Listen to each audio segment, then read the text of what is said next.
Hello, good afternoon, distinguished ladies and gentlemen. Welcome to Renewed Hope Global Virtual Conference. My name is Joseph Ola. I'm your host today, and I wish to welcome you to another of our usual Renewed Hope Global Virtual Town Hall Conference coming to you from the United Kingdom. My co-hosts for today are, as usual, Honorable Jacob Ogusheye, Haji Rekia Bello Abubakar, Udeme Ukwe, Sheung Bayewu, and Tosi Olayinka, who will be assisting me, as usual, in moderating today's conference to ensure a smooth and uninterrupted deliberations. I wish to inform you that this conference is streaming live across the social media and especially on Ben TV, courtesy of the CEO of the first Nigerian African TV digital channel, Alastair Shoyode. Many thanks for your support and assistance always. Just looking through the conference today, I can see many of our regular faces, including new ones from across the globe. Thank you for being part of this program. Towards the end of the program, I will have the liberty to mention all our stakeholders and give them a proper recognition. In the meantime, on behalf of the team behind the Renewed Hope Global Virtual Town Hall Conference, I welcome you all to this session. I have a few updates to give to us. As usual, just like I said last week, our website address is ready, and it is renewedhopeglobalconference.com, renewedhopeglobalconference.com. And our email address as well, where you send your questions, is info@renewedhopeglobalconference.com, info@renewedhopeglobalconference.com. Participants and viewers across the globe are encouraged to use this email to forward their questions to us prior to each week's conference. Those questions will be forwarded to our special guest of honor of the week, and will be the first set of questions to be dealt with by our VVIP before we open the floor for questions and answers. There is also a dedicated telephone number for the purpose of sending your questions or suggestions on how to better serve you before the conference. And the telephone number is +44 758 695 1574. I repeat, +44 758 695 1574. All this information will be available in the chat room. So in case you want to have a look at it. Today, as usual, we have in our midst one of the top VVIPs from the administration of President Tinubu. The VVIP for today heads one of the most important offices in this administration, as his responsibility is so huge, and it's at the core of the values of the Renewed Hope agenda of President Tinubu. In the next 2 hours or thereabout, our distinguished VVIP will be taking us through the activities, achievements, and challenges of the commission he heads as the executive chairman. And our topic for today is curbing economic and financial crimes, EFCC's vision and mission for a prosperous Nigeria. But before I proceed, please let me run through the rules of engagement of this virtual conference. All participants will remain muted until they have the floor to join in the discussion of the day. Any participant who wishes to participate by fielding a question to our guest of honor should please raise their hand by using the hand icon at the bottom of the screen. And when you are given the floor to contribute, one of my co-hosts will unmute you. And please do have your video on as we want to see who is speaking to us. And firstly, introduce yourself and where you're joining us from, followed by your questions. In order to ensure every participant have equal opportunity to participate in our deliberation, you will have a maximum of 1 minute to contribute to this conference. And please do go straight to the point so we can save time and to give others a chance to also participate. And please be advised that the system is programmed to mute upon reaching the 1 minute maximum time allowed. So do not be offended if this happens while you are still speaking. It simply means the time allowed is up, and we will go to the next participant in the queue. As usual, today we may not have a golden ticket for obvious reasons that I will be explaining later on, but we'll resume that next week. In the meantime, if you want to chat to me or in the chat room. You can do so in the chat room, and my co-host will respond to your inquiries. When it is question time, we will be taking maybe 3 or 4 questions on a roll from participants. Then we will yield the floor to our special guest of honor to respond to those questions. Once again, I welcome you all to this renewed Hope Global Virtual Town Hall Conference. As you all know, this platform was set up as a veritable vehicle, excuse me, for interaction between Nigerians across the globe and our leaders in Nigeria. These are the people that hold the apron strings of our country and are steering the ship of our fatherland with a view to enlightening our people regarding the inner workings of the administration of the day. Today, as always, we will be exploring another segment of President Tinubu's vision and policies in an interactive interview with one of the big shots within the government, who will be dissecting President Tinubu's administration, shedding light on its significant achievements and forward-looking plans as encapsulated in the renewed hope agenda upon which the president campaigned, and we all gave him the mandate as well as the golden keys to Astro Villa on the 25th of February 2023. Distinguished ladies and gentlemen, I'm pleased to announce that our special guest of honor for today is in the house. But before I do a formal introduction of our special guest of honor, please let me run through an introduction of the commission he heads, which is the Economic and Financial Crimes Commission, EFCC. The Economic and Financial Crimes Commission is a Nigerian law enforcement agency that was established in 2003 to investigate financial crimes such as advance fee fraud and money laundering. The EFCC was first enacted in the EFCC Establishment Act was first enacted in 2002 and amended in 2004. The Act commissions the EFCC to combat economic and financial crimes, thereby enabling the Commission to prevent, investigate, prosecute, and penalize economic and financial crimes. In order to sanitize the system, the agency is also charged with the responsibility of executing the provisions of other laws and regulations that are related to economic and financial crimes. These laws are embedded in Section 7.2 of the Establishment Act 2004 are the Money Laundering Act of 1995, the Money Laundering Prohibition Act 2004, the Advance Fee Fraud and Other Fraud-Related Offences Act 1995, the Failed Bank Recovery of Debts and Financial Malpractices in Banks Act 1994, the Banks and Other Financial Acts, Financial Institutions Act 1991, Miscellaneous Offences Act 1985, the Criminal Code and the Penal Code, as well as the Terrorism Act 2011. The uniqueness of the EFCC is such that its vision, mission, and core values are simple and straight to the point, devoid of any ambiguity. It reads thus: vision, a Nigeria free of economic and financial crimes, full stop. Mission, to eradicate economic and financial crimes through prevention, enforcement, and coordination. Core values. The core values of the EFCC are integrity, professionalism, courage, and collaboration. If you ask me, this is what the Gen Z generation will call no long term. This permits me now to read out the profile of Mr. Ola Olukoyede. I hope I pronounced the name very, very well. Mr. Ola Olukoyede, Esquire, serves as the 5th Executive Chairman of the Economic and Financial Crimes Commission, EFCC, and he was confirmed by the Nigerian Senate on October 18th, 2023.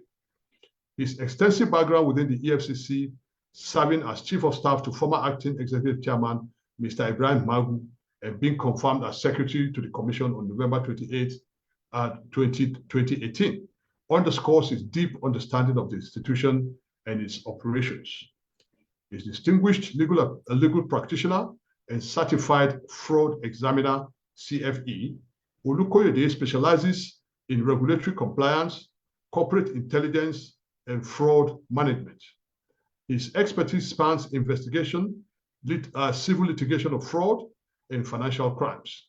He is also a consultant in manpower development, having conducted numerous anti-corruption surveys and reviews for law enforcement agencies, government institutions, and corporate organizations, both domestically and internationally.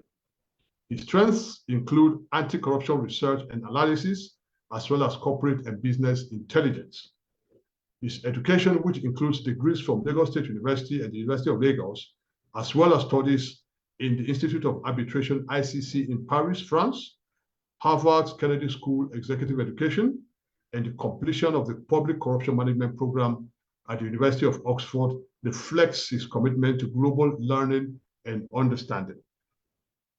Throughout his career, Olukoyede has participated in significant national and international committees, such as the Fraud Advisory Panel UK and the Federal Government Technical College on the positioning of the Nigerian Financial Intelligence Unit, NFIU. His prolific scholarly work, which with publications encompassing titles like Anti-Corruption and Fraud System Study and Review in Organizations, Nigerian Banking and Insurance Law Reports, Corporate Law Review, Contract and Procurement Fraud Analysis 2007, Fraud Risk Analysis and Management, Corporate Fraud Investigation Management, Employment and Employees Fraud, and Managing Fraud Investigation, demonstrates his commitment to advancing knowledge in the field. Olukoyede holds memberships in several professional associations, including the Association of Certified Fraud Examiners USA, the Fraud Advisory Panel UK, the Nigerian Bar Association, the Fraud Awareness Working Group, and the Society of Corporate Compliance and Ethics USA. Born in Ikere Ekiti, Ekiti State, on October 14, 1969, Olukoyede has cultivated a robust career marked by significant contributions to the fight against financial crimes and corruption, both in Nigeria and internationally. Please join me to welcome to the Renewed Hope Global Virtual Town Hall Conference, the Executive Chairman of the Economic and Financial Crimes Commission, EFCC, Mr. Ola Olukoyede. You are highly welcome, sir, Your Excellency. Once again, our main topic for today is curbing economic and financial crimes, EFCC's vision and mission for a prosperous Nigeria. So now to kickstart the program, I have a couple of questions sent in by participants, which I will get to in a moment. But please permit me to fire the first salvo to set the ball rolling for this virtual conference. My first question to you, Your Excellency, is given the main topic for today and given the menace of monumental corruption that has engulfed all facets of both private and government establishments for decades, which, if truth be told, has become a cancer of some sorts and a gross impediment to the growth and development of the country, in your capacity as the executive chairman of the EFCC, sir, to what extent can you say you have achieved the aims and objectives? And we know you have a lot of challenges. We'll go to that in a moment as we go along, sir. But for the firstly, we just want to know that to what extent can you say you have achieved the aims and objectives of the present administration in dealing squarely with this menace in this renewed hope era? So that's my first question to you, sir. So you have the floor now, sir. Thank you so very much for being part of this conference. Good afternoon, Mr. J.K. Adebola, my good friend and my good brother. Good afternoon, other co-hosts of this program. Good afternoon, all the participants on this platform. I'd like to first thank you for making our time to at least engage us and to also find out what we've been able to achieve or do since we assumed the leadership of EFCC. I want to really appreciate your commitment to progressing and advancing the cause of good governance in Nigeria, which I believe an average Nigerian deserves, at least for once in our lifetime. I want to thank you for all your efforts and for all your commitment. First, yes, you asked me about the achievement to date. Now, I wouldn't know the perspective from which you are looking at it. When you look at our mandate, fighting economic and financial crimes, corruption, you will discover that sometimes if you don't have a defined scope you are looking at, it will be extremely difficult for you to say you have made this achievement or make that achievement. Now, but I'm going to see how I'm going to encapsulate my response to at least be able to give you an idea of what we have done. Upon my assumption of office on October 19th, I was sworn in, I was cleared on October 18th. I assumed office on October 19th, 2023. So we are barely 9 months in the office. I was able to share my three-pronged policy objectives to Nigerians. And the first thing I said we are going to do is going to use the instrumentality as defined in our law of economic and financial crimes to stimulate the economy, which of course you agree with me is the main goal, the ultimate in achieving our goal, and the main goal of the fight against corruption rather. And if we don't use that instrumentality to stimulate the economy, perhaps you have started losing the battle. Number two, we also promised Nigerians that we are going to follow rule of law. We're going to do what we have to do following due process. We believe in the results, and we also believe in the way we achieve results. And number three, we said we're going to use their mandates to ensure that we improve on the international image of Nigeria, which of course indirectly saying that you will use that to attract foreign direct investment and also scale up the respect for Nigerians all across the world. Now, how far have we gone in achieving this? There are a lot of factors you need to consider. For example, when we are talking of the issue of enforcement, which have to do with investigation, recovery of assets and properties, and also conviction. Upon our assumption of office, between there and now, I've received over 10,000 petitions, 10,000 petitions that we have found quite credible that we can investigate. And within that period of 9 months, we have had cause to investigate close to 12 cumulatively, in addition to what I inherited, we are doing about 12,287 as of now, cases that we are investigating, petitions that we are investigating. Out of the 10,000 that came within the period that I assumed office, we've been able to assign over 4,000 out, in addition to close to 7,000 or 8,000 that I inherited in the office. And within the period that I've assumed office, we've been able to file about 5,376 cases in court. 5,376 cases in court. We have gotten about over 2,200 convictions in 9 months. So if you look at that, I believe that's an achievement, about 2,200 convictions in 9 months. And we have been able to recover several tens of billions of naira, several tens of billions, and also several millions of dollars and pound sterling also in recovery. Now, when you look at the monetary recovery alone, you will discover that this is a way of also ensuring that you boost the economy, because that money is going to go back to the economy for infrastructural development and all of that. For me, that is an achievement. Now, when you look at the policy side, you will discover that we have also channeled our strength and our resources towards ensuring that our economy, we ensure the sanctity, of our economy. People respect our currency. People play by the rules. And that's why, because just like you have opined or brought out earlier, one of the things we are empowered to do is to fight economic crime. And now economic crime does not necessarily have to do with recovering money.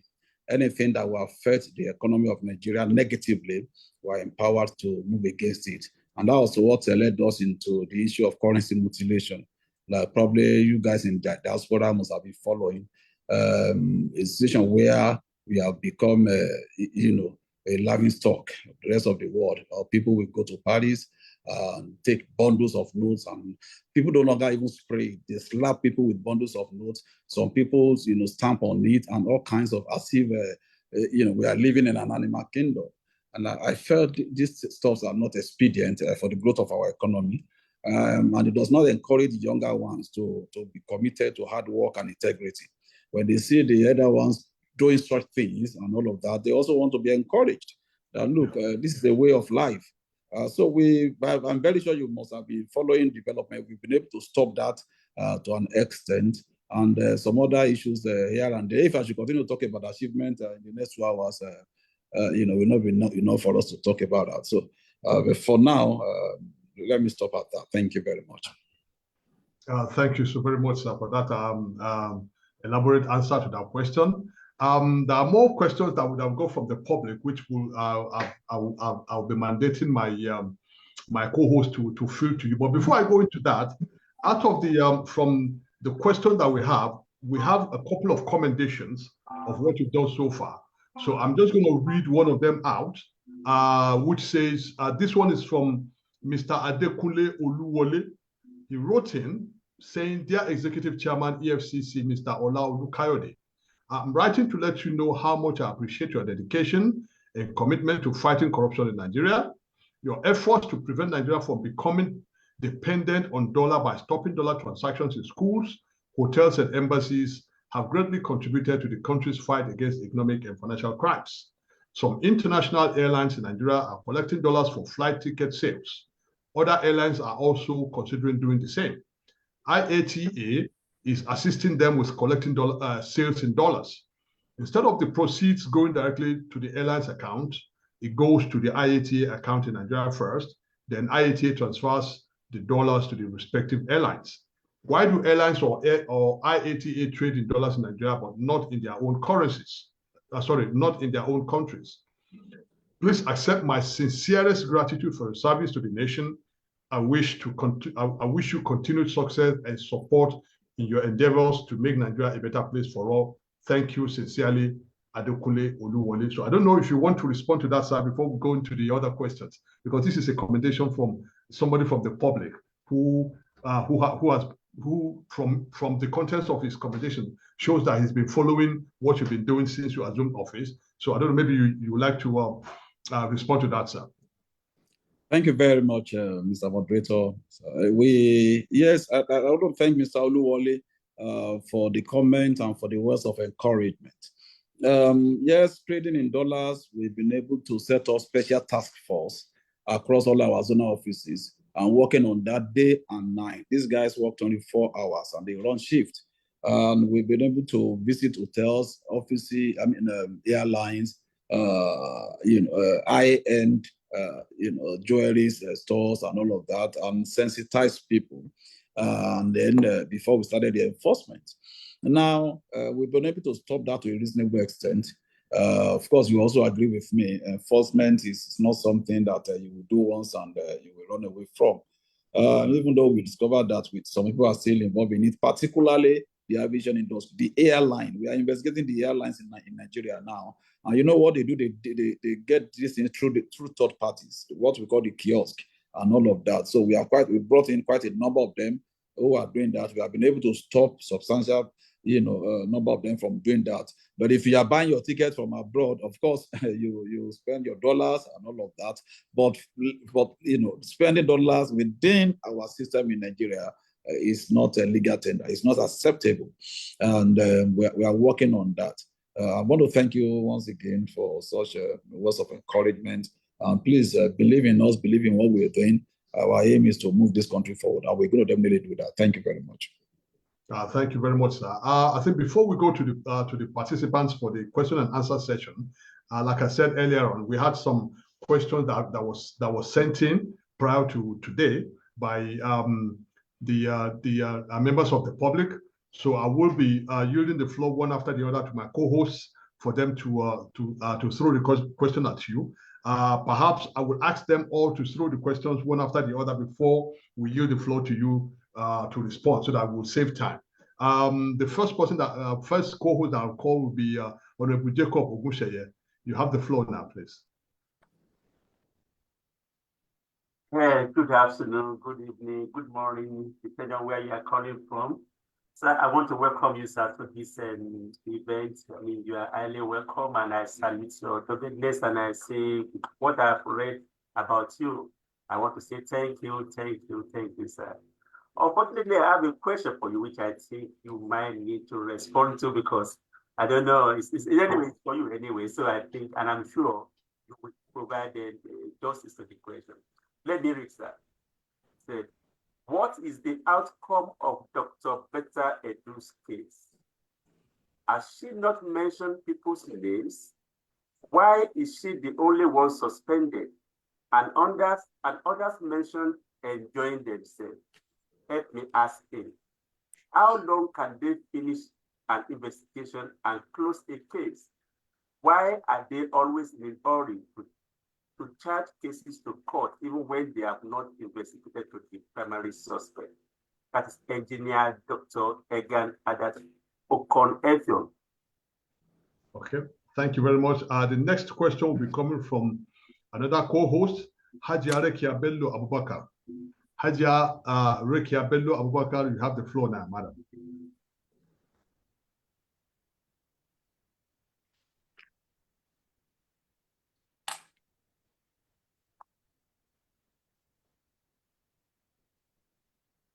Can you please unmute Hajia? Can you unmute yourself?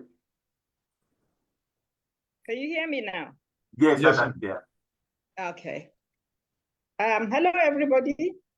Good afternoon, Mr. Chairman, Executive Chairman, EFCC. Good afternoon, madam. Thank you. So I've got a question from Adedayo Habib. The first question is, he said, do you think the agency has recruitment challenges, especially as to political interference? I have a friend, according to him, who joined a few years ago, and it is because because his brother was a House of Rep member. Then the second question is, why is the EFCC losing big cases, especially politically exposed personnel? Is it because the cases are not thoroughly investigated, or there is poor argument from prosecuting counsel? Then finally, he said, what is the latest of Peter Odili's case? Thank you, sir. Because this one is a multifaceted question, so I don't know, maybe Executive Chairman would like to deal with the two questions before, because I've still got about 3 more questions to go. So maybe I just want to break it into 2. Maybe you would like to deal with the first and this one, sir. Thank you very much. Thank you, Mr. Chief Host, and all our co-hosts, Honorable Oguche Jacob and Madam Rekia Bello. Yes, I will treat the first question from Honorable Jacob Oguche talking about Betta Edu. Everybody is interested in this case of humanitarian ministry. And of course, this was a case that we started sometime we started making recoveries from January, but we went into the case fully around February. So if you look at between February and now, we are looking at 6 months. And this is a case that is multifaceted. Of course, there was the first assertion that says it was only Betta Edu that was suspended. That is not true. That's absolutely lie. The DG of NCIPA herself is on suspension. Quite a number of directors are on suspension, and all of that. Quite a number of also junior officers are also on suspension. This is a case that involved, as I'm talking to you, over probably over 150 accounts, spread across almost 18 banks. And you know what it means to investigate. I promised the nation, part of my 3-pronged policy directive, that we are going to follow the rule of law and we're going to follow due process. And you know what it means to work diligently. Sometimes it takes years for you to crack a case and for you to gather all your proof of evidence so that you can succeed when you prosecute. I can tell you the matter is ongoing. I said something earlier. I said that at the moment we are investigating over 12,000 cases, and you know what that means. I have my entire staff strength is less than 5,000, about 4,700 and something. We are investigating 12,287 cases as I'm talking to you. And most of these cases are also high-profile cases. And you must also give all of them attention and all of that. We have other high-profile cases we are working on, the one we are prosecuting. So the issue of better education, we are on it. Nigerians just allow us to work. Sometimes when our counterparts across the world, other law enforcement agencies, take them 2-3 years to track a particular suspect. People don't talk. But anything that has to do with EFCC, everybody talks. 6 months is not too late or too long for us to crack a case. We have gone far. By the time we are through with our investigation, the whole Nigerian, everybody we see the result of what we have done. But of course, we have made it, we have put it in the public that we have recovered substantial amount of money. Instead of this case, we have recovered over 30 billion naira, and we're still recovering. We have recovered hundreds of thousands of dollars, and we are still recovering. As I'm talking to us, that last week we still recover money. So there are about 42 companies involved that we are investigating. There are so many fintech companies involved, and all of that. So it's a whole lot of work to do. Let us do our work diligently, so that at the end of the day, you will not be blaming us for losing cases. I promise that my tenure, we are going to be diligent in our investigation. If there is any case we are going to lose, then Nigerians will be sure that, Nigeria, they will give us that credit that we have done our job very well. It's not going to be, we're not going to lose any case due to lack of diligent investigation. So please, Nigerians should give us time to deal with this case the way we ought to, professionally, and we'll put out the report there by the time we are through. That's about the humanitarian ministry. So it wasn't only better that is on suspension. Close to about 12 people on suspension now as I'm talking to you, including both senior and junior staff. That's about that. Madam Reke, I think through a questionnaire, Adebola asked us a question about political interference. One of the things that ensure guarantee success of this work is what we call setting the tone at the top. I have said it in one of my, interview, one of my engagements, not really interview, one of my engagements in one of our documentaries, that we have received utmost support from the President Bola Ahmed Tinubu, who appointed me in the office. And I've said it before, and I'm going to say it again. He has not ever called me once to say, look, Ola, what are you doing there? Do this and don't do that. Even occasionally when he asks us to be privy to some of the work we are doing, reports and all of that, the word that comes out of his mouth is, look, Ola, I brought you in for you to work with me to make this country succeed. Go and work, do this work, carry out your responsibility, make sure that your conscience is free of offenses towards men and towards God. Make sure you follow due process of law. So that is what has guided us, and that's what we are doing. So we have received the utmost support from the president. And of course, interference from other quarters, here and there, it will come. It will come, but it depends on who you are. Your ability to ensure that, number one, as a leader, you don't soil your hands, and number two, you uphold the tenets of integrity and transparency and fairness and justice in whatever you do. And so, madam, that is what has been guiding us so far. It's been quite good in the area of political goodwill and setting the tone at the top. Thank you very much. Thank you so very much, sir, for that elaborate answers to those questions. I will go back to my cohorts now. We have 3 more questions from the public, and the first person to fill the question will be Honorable Udeme Ukwe. Honorable Udeme Ukwe, you have the floor now. While Brother Tosi should be on standby. Thank you so much, my amiable host, JK. Appreciate you. I just want to welcome again everyone that has joined us from far and near. Thank you, sir, the Executive Chairman of the EFCC, for joining us. It's a privilege and a honor for you to join us. We know that you, out of your very busy schedule, you find time to engage with us, and for that we really appreciate you. My name is Udeme Ukbe. I have a question from Alhaji Adams Daudo from London, the United Kingdom. Ajia Rikia's question, mine is one question, but it's got is a multifaceted question that is embedded in just one question.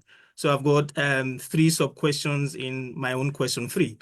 So the first one is EFCC independent, functioning without political interference? I think it's just alluding to your responses. I think you've probably just given a light, you shed a few lights into that. So it is EFCC independent, functioning without political interference. The second one is, do you have duplicate or overlap functions with the ICPC? So, so it's asking if you have duplicate work bank with the Independent Corrupt Practices Commission. Do you have duplicate or overlap functions with the ICPC? The third question is, among your functions are to prevent, investigate, prosecute, and penalize economic and financial crimes. What were you doing on the preventative functions? For instance, are you required to provide input into political appointment screening conducted by the National Assembly for background checks? So that's asking if you have any input into political appointment screening conducted by the National Assembly for background checks. And the final question from Alhaji Adams Dauda is on money laundering and prevention of terrorist financing through the banks. Have any bankers been investigated for collusion and prosecuted? Thank you so much. Thank you very much, Honorable David, for that question. I've just been informed that Brother Tosin is not is having some challenges with his camera. So I will be calling Honorable Ogunseye to field his question. Honorable Ogunseye, you have the floor now. Thank you. Thank you, sir. Again, my able and respected host. Question number 4 says, apart from the short-term measures at combating corruption, what long-term strategy does EFCC have in place to fight it? For example, what strategy does EFCC have in place aimed at targeting Nigerian children and youth to give them a different narrative of corruption from what they see every day on the news and around them, which seems to normalize corruption in our society? Anonymous. Okay, thank you very much for that. Lastly, I'll be calling on the Honorable Shiumbaye, otherwise known as Buyu, to field the last question from the public before we now go to question and answer. Honorable Buyu, you have the floor now. Good evening, everyone. My name is Ola Olukoyede.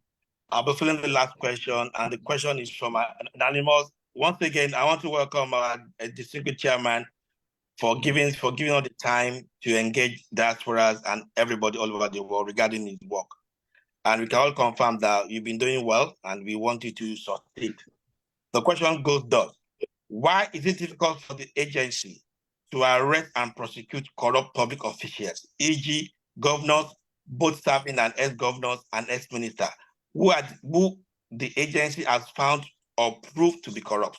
Because we have seen so many cases of ex-governors whose name has been extensively reported to be corrupt, and yet they have been proven to be above the law or using court injunction to wind down the agency capabilities.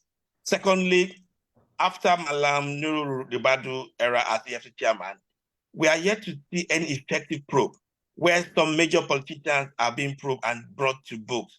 In other words, EFCC probe has been a toothless dog that has not bites, but rather has become a tool of witch hunt for the government to silence the opponent or opposition. So the question is coming from Anonymous. We want us to, but we believe that from what you stand for, we should be having something different this time around. Thank you, sir. Thank you so very much, Boyo. I think we yield the floor now to our executive chairman to answer all of those questions before we go to the floor and open the floor for questions and answers. Thank you so very much, sir. Thank you, our chief host, Mr. Adebola. I'd like to attend to the question by Honorable Deme Upe. The question asked by Alhaji Adams Daudu, talking about EFCC independence. I think I've also addressed that when Madam Rakia asked me similar question. We are guided by the mandate given us by the law, the provisions of EFCC Establishment Act. And the law does not allow us to report to anybody. So we are independent by provisions of our law, and by operations, we are also independent. So that takes care of that straight away. Then the issue of duplication and overlap of our mandate with ICPC. You understand that the nature of this country. Nigeria is a country of over 200 million people, and well, rightly or wrongly, we are judged to be a corrupt nation as it were, which for me, I don't want to fully allude to. Yes, there are issues, we have issues with corruption, but we should not be tagged as a corrupt nation. There are bad guys all over the world. Where you guys are in diaspora, there are issues of corruption there. I think one of the issues that we need to deal with is the issue of working, with our processes. Now, having said that, I'm driving towards the point that even if we have a multiplication of anti-corruption agencies, we have so much to do. I gave you a figure earlier on of the petitions that had come in within 9 months. I've received over 10,000 credible petitions within 9 months. And I've been able to assign out, just a little over 4,000. So what happened to the remaining 5,000 plus? Now ICPC has a mandate to investigate public corruption. Basically, that's what they do. EFCC has the mandate to investigate both public corruption and private sector fraud. So that is different between the two agencies. Nigeria, not only ICPC and EFCC are investigating corruption and financial crime cases, we have police doing it. Code of Conduct Bureau is there.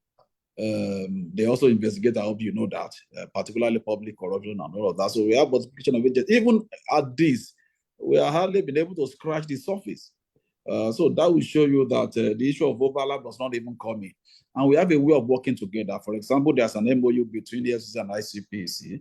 If EFCC starts a case and the person runs to ICPC to drop another petition, ICPC will ask us first. And if you confirm to them we are investigating the case, they will answer. Same applies to us too. So we work with this understanding. So the issue of duplication or overlap does not arise. Now, another question about the issue of prevention. Yes, we are doing everything possible to ensure that, in fact, one of the things I've just done in the office is to establish a new directorate called Fraud Risk Assessment and Control Directorate. It's a full-fledged directorate. We are going into MDAs now. I will not allow the money to be stolen before I start running after it. That's one of the new innovations we have brought into EFCC. I've discovered that we have done so much investigation, recovery, prosecution, and it looks as if the problem is still deep. So I talked to my management, what is the issue? What do we need to do next? And we agreed that there's need for us to go to the sources. So we are looking at how to block the leakages and all of that, because basically the problem we have in Nigeria is with our systems. See, if you, for example, I spoke about the humanitarian ministry. The way that place functions, if you bring in an angel there, in 24 hours, the angel will be contaminated. But what is important is we are not just going to do the investigation and prosecute people. You should be asking us, what are we doing to block the leakages, to ensure that the system we put in place can deter people from committing crime. So that is what we are doing now. I have a full-fledged directorate that is working on that now. And we are getting cooperation from the ministries, departments, and agencies.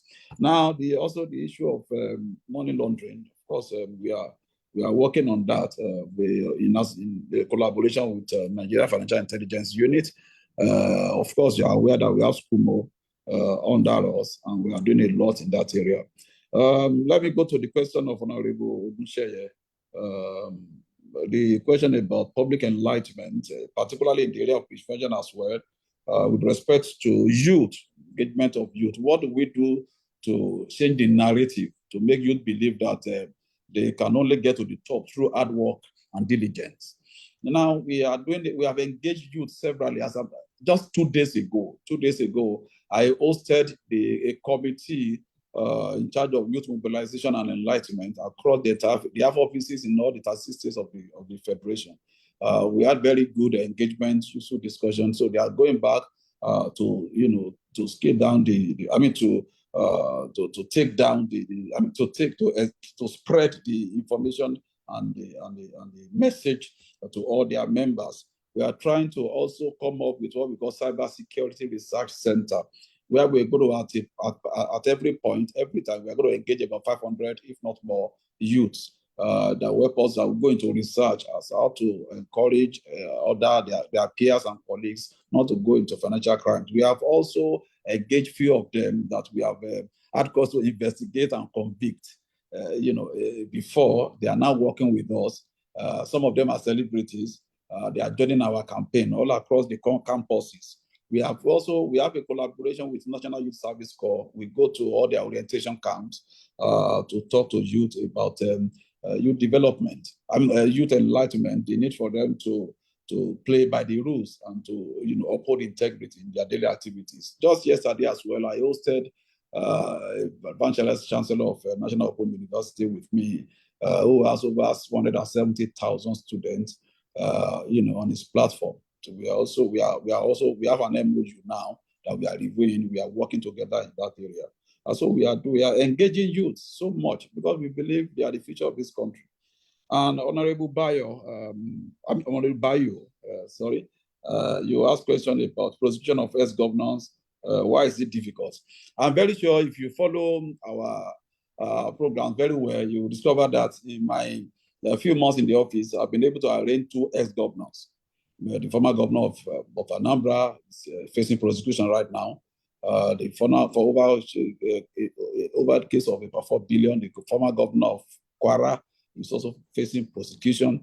And of course, the battle we are having with the former governor of Kogi State. We are working on that. We are following due process. We are doing all we need to do. We are also, of course, arraigned former ministers. We are working on that. EFCC toothless dog since the period of no rebuttal. But I want to believe that this assertion is in as much as people have been expressing some reservation about activities of EFCC. But I need to also let people know that I just gave you the figure now concerning our achievement. The conviction. Over 2,200. I'm very sure you are aware that even right from the time I was chief of staff, we had cause to convict and to prosecute and convict governors. We have convicted governors in this country. We have had cause to convict senior advocates of Nigeria in this country. We have had cause to convict ministers, former ministers in this country. We have had cause to convict senators in this country. We have had cause to convict judges that we investigated while serving in the office, and we prosecuted them, and we got conviction. So I think it's also important for Nigerians, both within the country and diaspora, to encourage us when we see some of these small little achievement. Don't let us downplay it. So let us find out what we have done before we bring up issues. I'm very sure somebody who asked that question probably didn't know that we have had to compete all these high-profile people that I've just mentioned. If you go and carry out research, you will see what we have done in the past few years. So it's not true that EFCC took us. No, it's not true. We have had high-profile convictions, and very soon I promise also you begin to see more high-profile convictions. So EFCC is working, and we will continue to work. Thank you very much. Thank you so very much, sir, for that elaborate answer to that question. I have another one that's just been thrown to me now from Honorable Akim Bello from UK. It reads, "We have been following with keen interest the saga of the $6 billion Mambila contract to Sunrise Power and the $200 million proposed settlement arbitration since 2020.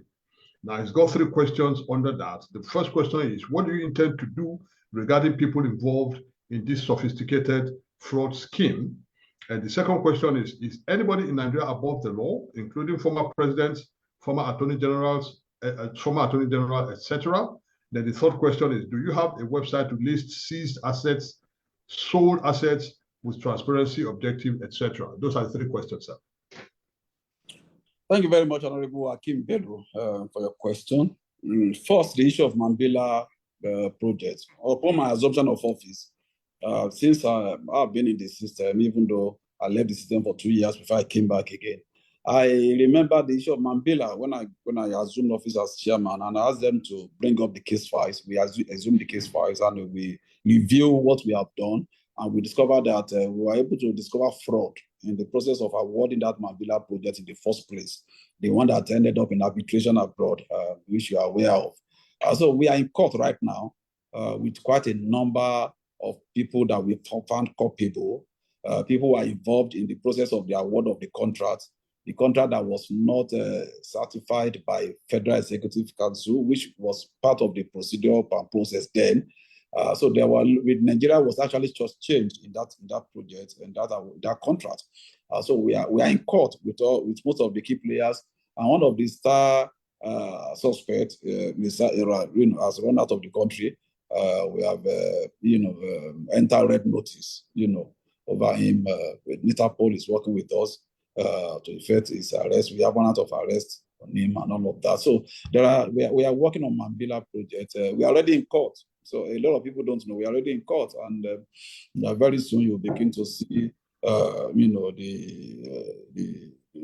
result of what we're doing with respect to that. It's something that I'm personally interested in, because I believe it's a process of just changing Nigeria, and whatever. Just like the case of P&ID, and we believe that we've been able to establish fraud in that process. So going forward, we also do our policy review and recommendation to the executive, that whatever we discover in the course of investigation, we are not just going to prosecute, we are going to give policy recommendation to the government. That this was what went wrong. For example, I have done policy recommendation on P&ID, Process and Industrial Development Company, the one that was involved in the, in the issue of this international racketeering and all of that, to the government. So that's part of the things, new innovations we have brought into our work. So we are working on the issue of Mambila, and very soon we'll get to the end of the matter. Now, the issue of website for our recovered assets. If you visit our website and you check the aspect that has to do with our annual report, you will see there our recovery and what has been done with what we have recovered. For example, EFCC does not recover for itself or ourselves. We recover on behalf of the government. So when we recover, it is for the government. It is forfeited to government. Government decides what to do. The government says, okay, go and dispose. We dispose and pay the money into the federation account. If government says, go and give this to, go and assign to some ministry and agencies, in such a way that you reduce the government expenditure in the area of capital projects, we also do that. So we are just the custodian, but we are not the one that determine or the appropriate forfeited assets. And that is what I want the public to know. EFCC does not appropriate forfeited assets. We are only custodian. And in as much as we do our management very well, the government decides what to do with it. And that is not that is more of a political decision. It's not within our mandate. So if you go to our website, click on where we have our annual report. You will see some of those information there and the statistics and the data. Thank you very much. Thank you so much, sir, for that elaborate answer. Again, now we will go to the participants for their question and answer session, which is the second part of this program. And to help me do that, I will be yielding the floor to one of my co-hosts, Honorable Udeme Ukpe. He will take 4 questions. Then thereafter, Honorable Kushetu will take another 4, and we'll rotate it like that. So, Honorable Udeme Ukpe, you have the floor now. You have to take 4 questions, one minute for each question. And after the 4 questions, Executive Chairman will then answer all of the questions all at once. Thank you very much. Thank you so much, sir. Your Excellency, I just want to say, prior to this program, there are a few things that I knew but listening to you, I have been so much enlightened, and I believe that is the case for all of the participants in today's conference. I just want to say thank you so much again for these answers to the questions, and it's been stuff that we can now take out there, give that information, remove every misinformation, and help even with the communication to Nigerians in Nigeria and in the diaspora. So I want to say thank you so much, sir, for all of the answers to the questions. I know we still have some more questions, but I just want to say thank you for that. With the questions, I just want to say that because of a lot of people that are going to be asking questions, please limit your questions to 1 minute if you can. Put on your videos if it's applicable, and please let us focus on the topic. The topic today is curbing economic and financial crimes, EFCC's vision and mission for a prosperous Nigeria. Please let us limit our questions to the topic. I would call on Engineer Olabode Jones Ajimijere. Can you please unmute Engineer Olabode Jones Ajimijere? Next would be Dr. Mo, and after Dr. Mo, we have K. Alabi, and after K. Alabi, it will be the turn of Ekonke Ibia. Engineer Olabode Jones Ajimijere, you have 1 minute, and please kindly stick to the topic for today. Thank you. Sorry, Engineer. I'd like to interject. Sorry, I don't mean to break protocol. Sorry, I'd like to interject. To our chief host, we had a discussion before now, and I'd like to apologize to all of you. I have a presidential engagement at the presidential villa. And so you can't keep the president waiting if you don't want to lose your job a bit. So, but my director of public affairs department is here, and I tell you, we are on the same page. Whatever you hear from him is what we have agreed for him to say, and that is the truth, and that's the current position. So he's going to stand in for me. Why I like to respectfully beg to take my leave. I also promise that anytime you want me to be on this program, I'm available. We can't do this work alone. We need Nigerians both within and in diaspora to work with us. The president is the commander-in-chief who is at the forefront. We are like the commanding officers in the EFCC. All of you, including Ajia Rakia, my brother, particularly Mr. Adebola, all of you are foot soldiers. So we will do this work together. When somebody say, when I was appointed and when we were taking up some of these high-profile people, he said, my brother, I'm praying for you. These people you are taking up and all of that. I laughed. I said, look, I'm tired of hearing this. I said, it's not about me. I said, pray for yourself too. Don't wait for me to either fail or succeed. We are going to succeed. Pray for yourself because all of us are in this thing together. Yeah. The roads are bad. Infrastructural decay. It's not only, there's nothing personal in this work. All of us are together, both within and in diaspora. And if all of us are committed with optimism, I tell you, Nigeria is going to be a great nation. In fact, I'm seeing greatness in this one within the next 1 year if we can maintain this tempo. So very much, thank you very much. And I'm going to make myself available anytime given a short notice. I have to just take my leave now, but my public affairs department, with what Jaren is available to answer to all the questions. Thank you very much. Thank you. Thank you ever so much, sir, for even being here. Because, like I said to my boss, because I do have a boss too, when he told me about this shortly before we started, I said, even if you stay 1 minute, as far as I'm concerned, that 1 minute is well worth it. And for you to have stayed with us for 1 hour, and I noticed you joined even before 4 o'clock. For me, that says a lot about you as a leader, and I cannot fault you. Like you said, when the president calls, you answer. I think we've had this in the past before, and the key for me is what you just said now, that when next we want you, that you will make yourself available. Again, that is a mark of a true leader who knows his onions and who has the best interests of his subjects at heart.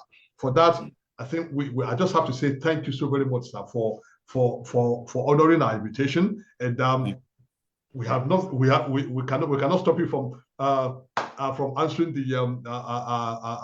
the president. So I think you are, and the fact that you have somebody else to stand in for you, to me, what can I say? What can I say?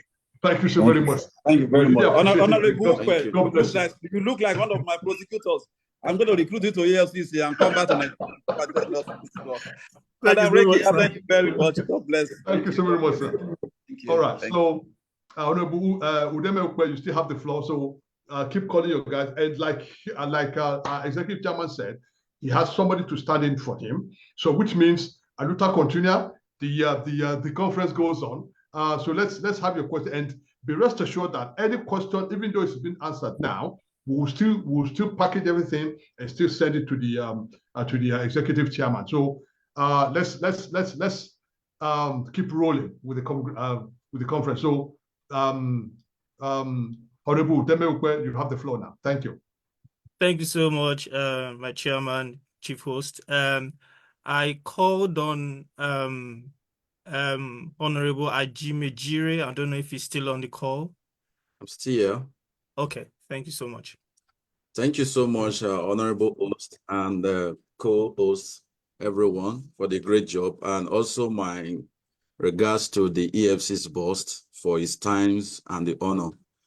First, my question is this. There are incidents that happened some months ago concerning the Yaya Bello issues, whereby the EFCC went to arrest him and a civilian stepped in and take him out of them. What are the EFCC doing to stop such embarrassment that the citizens feel like they are not given the right hand to operate? That is one. The second one is, how can we help the EFCC for the civil servant to run away from the country and receiving the salary while they are in away and doing other things? That is my second question. Thank you for giving me the opportunity. Thank you so much for that. I would call on Dr. M.O. or Dr. Mo. Your questions, please. Thank you. Okay, my question is, I believe by the way, my name is Dr. Matthew Okoro, for the sake of it, calling from US, so I'm always here. I'm talking about prevention, okay? EFCC are doing a wonderful job, from what the chairman said and everything. Sunday, I was listening to him, I forgot that I got to go to my office anyway, which is, he's very analytical and, forthcoming in thinking. But we asking that we have some kind of something in the Constitution to prevent all these things from happening, especially people who have found to be, have problem with EFCC. They will end up being elected and be in the office. And when they are there, nothing you do that will work. So that's number one thing. What are they doing? Even if the president have to issue an executive order that such a thing should not be happening, that will help. And if EFCC can lobby with the president and other people to have a bill sponsored in the House to make all these things impossible, because an ounce of prevention, what a pound of cure. That's all I'm saying. Thank you so much. Thank you so much for your questions. This is duly noted, and an answer should be given fairly soon. K. Alabi, is K. Alabi on? Can you please unmute K. Alabi? Yes, good morning. Good afternoon from Canada. My name is K. Alabi Alesh. I'm a community leader in Canada, one of the trustees of APC Canada Worldwide, and a trustee of the Police Community Relations Committee from Nigeria. My main concern now is protection for those of us in the diaspora. who are not seriously well connected. What I see with Nigerians, we are in the diaspora, we want to give back to Nigeria. We want to put some investments back home. We want to do things. Well, what we realize is like those in the diaspora are called what Lagosians call Mugu. That there is dollars, pound sterling flowing on the streets of the diaspora. What I see here is just the smoke. I did. I was at the World Bank enjoying myself. And I was invited to come back, very risky. And I took one of the biggest risks in my life.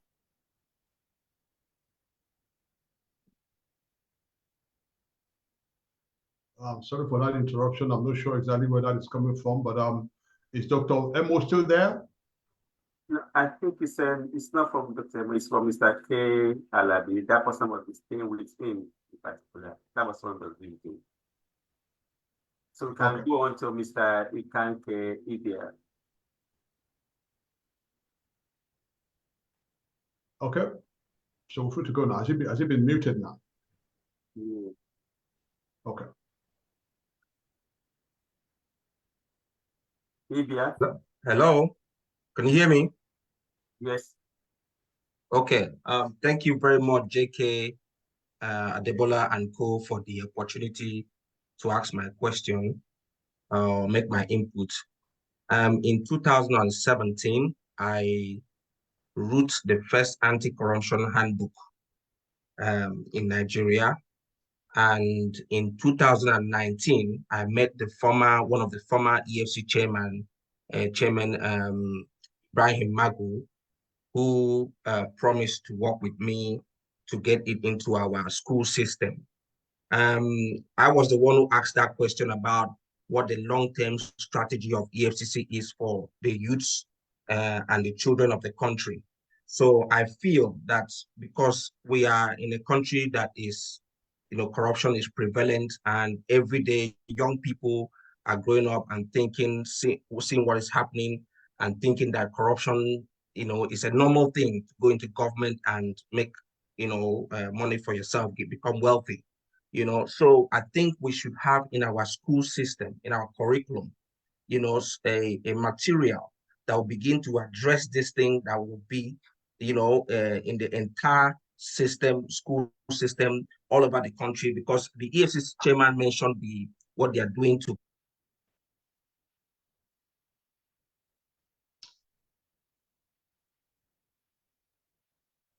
It appears his 1 minute is gone. So I think that's the four questions that Honorable Udeme is being permitted to take. So I think we'll use the floor now to a VVIP's representative to take on those questions. Can you please unmute his representative now to answer those questions, please? Thank you very much.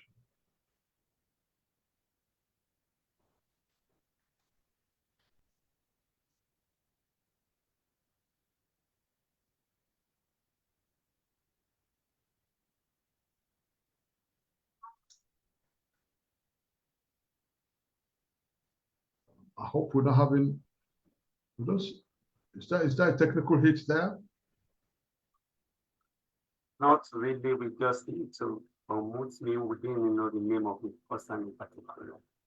Okay. All right. So I think let's just move on whilst we try to find out who the representative is. We'll go on with the question, but all the questions is being noted. It's like I said earlier on. Whatever happens, all questions will be sent to the EFCC executive chairman after this program. So the program, continues. We can allow it to stop. And I think Honorable Jacob Ubushe, you have the floor now for the next 4 set of questions, whilst Honorable Boyo and Haji Areki Abelu Abakar should be on standby. Thank you. Thank you, sir, my dear Chief Host. And again, let's quickly go ahead with the questions now. Before me, I have Mr. Tunde Nure Babatunde Nure, if you can just unmute yourself, please, and ask your question. Try to unmute you now. 1 minute, please. Thank you very much. Unfortunately, I can't put on my video. I don't know, maybe it's a technical problem there. Just quickly go ahead, please.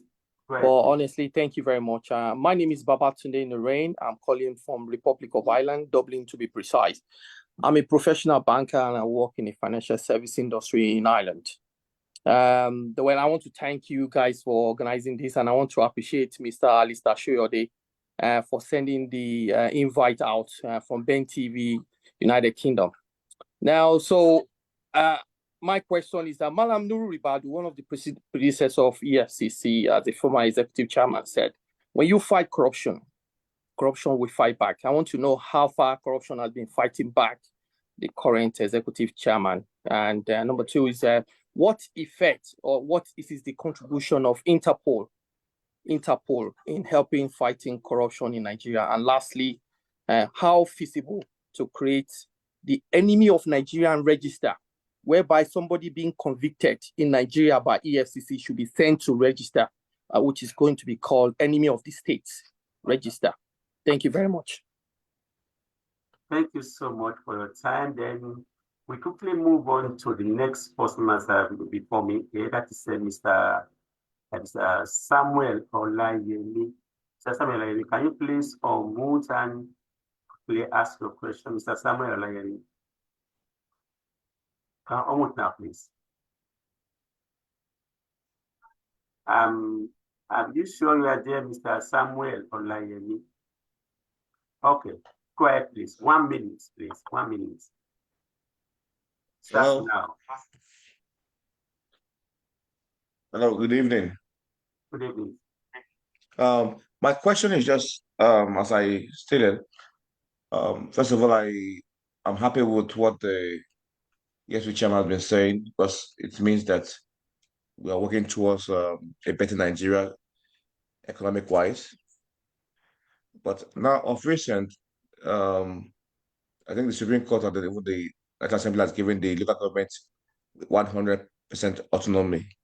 So now the question I'm having now is that what is the EFCC going to do, or what are they planning to do to make sure that the chairman, that the governors of the states do not put the chairman under the armpits as usual, because they always find a way to control the chairman somehow, so that the real people that need to get the dividend of democracy, that the real farmers, the last people, I don't want to call it the benefit, be able to get the benefits of democracy, not be controlled by the governor themselves. Thank you. Hello? Yes, we move on again to Mr. Adekunle Oluwole while Mr. Gbenga Odutans to get ready. Hello? Now it's turn of. Hello, good afternoon. Good afternoon, sir. Mr. Adebola and his team, thank you, and the EFCC for coming for this program. My question goes thus. We appreciate the effort of EFCC so far. They've stopped some institutions that are collecting dollars. We have seen that they've stopped schools, they've stopped hotels, and some embassy. But probably they are not aware.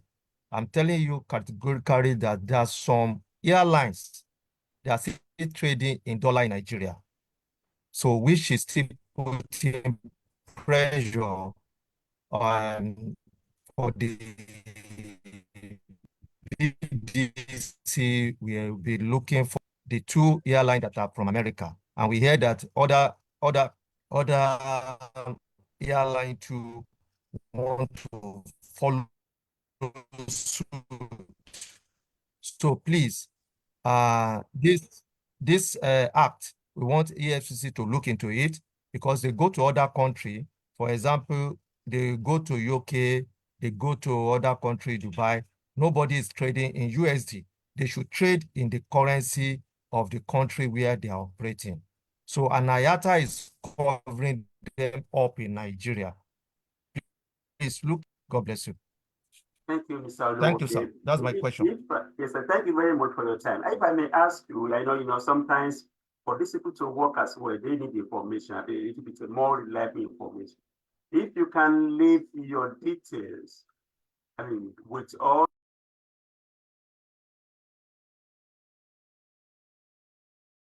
I think if you can, sorry, I think I was muted. If you can leave your details with us through our phone number or probably through our email, so that in case they need your information, they need you to be of help to them, they can actually contact you. I always advise that you strongly leave your details with us, so that in case they need more information, they can quickly get across to you.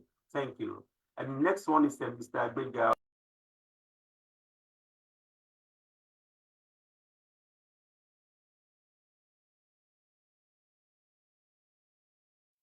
Yeah.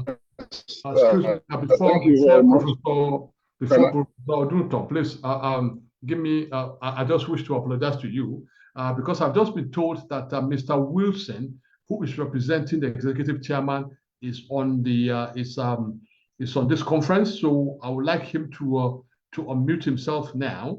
Perhaps if he can field all of the questions, then we'll go back to Professor Odunton. With full apologies, sir. I know you are eager to field your questions, but again, we are eager to hear from our VVIP as to what answers they have to have for all of the questions that have been asked before. So, Honorable Ogusheye, please pardon me. Honorable Wilson will be unmuted now, so that he can deal with all the questions that we've had in the past. So then I'll come back to you. Then you continue where he stopped. Thank you so very much. Honorable Wilson, you have the floor now, sir.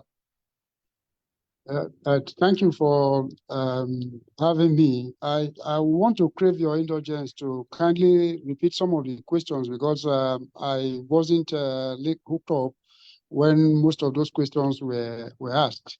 If you can be kind enough to repeat them to me. Okay. Oh, thank you so very much, sir. I think I'll probably leave it to all the co-hosts who handle those questions. Honorable Udeme Ukwe, let's give you you have the floor first, so that all the questions that were asked by our participants, if you have the nuggets, so I can just throw it up now, so that it can be answered. Thank you very much.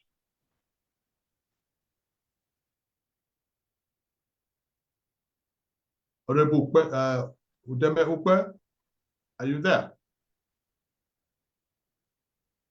I think Honorable Udeme is actually not here for now. Okay. Now, do you, Honorable Ogusheye, do you have the nuggets of the questions that have been asked? Yeah, the one I can quickly remember now is, you always go back to play the thing back before we send it to the okay. So what we do, the first question is that somebody asked now, just the last question, is that he is still very sure that some airlines in Nigeria are still trading in dollars. Okay. Probably he was so particular about 2 of them from US. And that's why I said, okay, probably he might need to leave his details so that the EFCC officials can just click there across to him and see how it can be of help to them. Then somebody asked a question about what is about local government. That is Mr. Olayemi. What is the plan of governors to ensure that, what is the plan of EFCC to ensure that the governors, with the news that local government has gotten full autonomy, what is the process on ground for the EFCC to ensure that the governors will not encroach into the funds of the local government? And someone come from Ireland. Maybe you can repeat this question. I don't know if it's here. I think the question is very good. From Ireland. Let me see. This is one I can quickly remember for now, please. Okay, thank you very much. So I think we'll use the floor to VVIP to fill those questions. Then we'll come back to you. Then you can bring in Professor Benga Odunton. Thank you very much, sir. You have the floor now, sir. Okay, thank you very much. Regarding the question on some foreign airlines still invoicing in dollars, I think the chairman actually made that very, very clear that the commission took some serious enforcement actions in the last few months against all institutions, whether airlines or hotels or schools, invoicing in dollars, and that process is still ongoing. It is unimaginable, for instance, that we would have succeeded in stopping everybody at a go. So if we still have pockets of institutions who are still violating the laws, once such information are brought to our attention, EFCC would certainly take action against those errant institutions. So the gentleman who asked that question, if he's very, very sure about the airlines that he's talking about, he can share the information with the EFCC. It doesn't take too much of effort to do that. The email of the commission is info@efcc.gov.ng. They can send that information to us and the commission will investigate. And if we find that information to be credible, we will take action against the airlines involved. Regarding the issues of what the commission will do to stop state government from encroaching on local government funds, I think what we have currently ongoing in the country is more of a political situation. They understand that the federal government have taken state government to court to determine the issue of autonomy of local government, and that is the major issue that is on ground. As soon as that is resolved, we will have clarity in terms of which tier of government handles which funds go to which tier of government. Once that is settled, then the commission will have the latitude to take action against any tier of government that misuse funds. But regardless of the political arrangement that is ongoing at the moment, what should bother us as Nigerians is the misuse of our funds by any level of government, whether local, state, or federal. Wherever we find evidence that the resources of government is being misused, mismanaged, or stolen by public officers, the laws permit the EFCC to take action against such public officers. So whether it's state governors that are managing the funds or local government chairmen that are managing the fund, or even the president that is managing the fund, it does not matter. What we have to be sure of is that they are judiciously applying those funds to the work that government wants those funds to be used for. If they are not doing so, and the laws are being violated in the process, the onus is on the EFCC to take action, and we have been doing that judiciously over time. Okay, thank you, sir, for the time. Thank you for the question. I know we are going to send the remaining questions back to you. Probably not now because we need to play it back so that we can get those questions back. We're very sorry for the mistake. People are able to answer them while you are here. Let me quickly now move on to Mr. Benga Oduton for your question. Please, Mr. Benga Oduton, please. Thank you very much. A very quick one. My question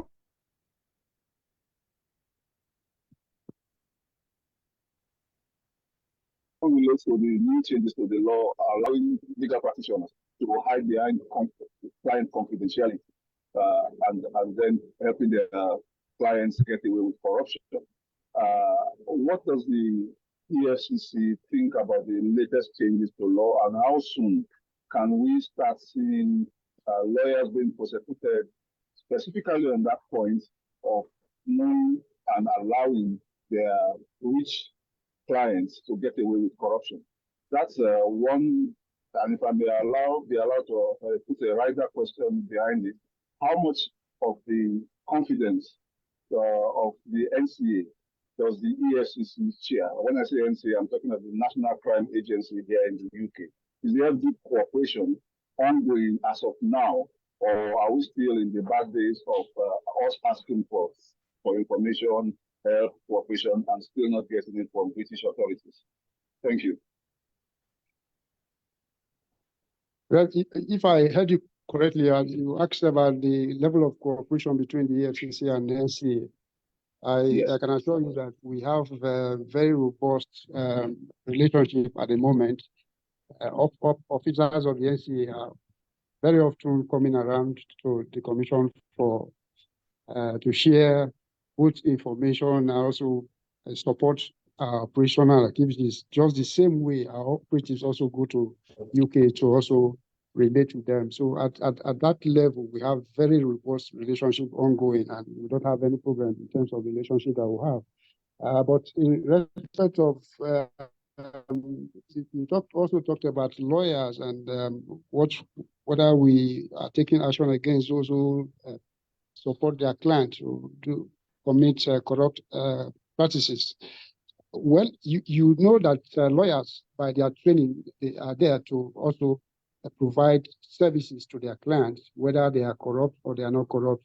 Those who are corrupt also, they are entitled to the services of lawyers.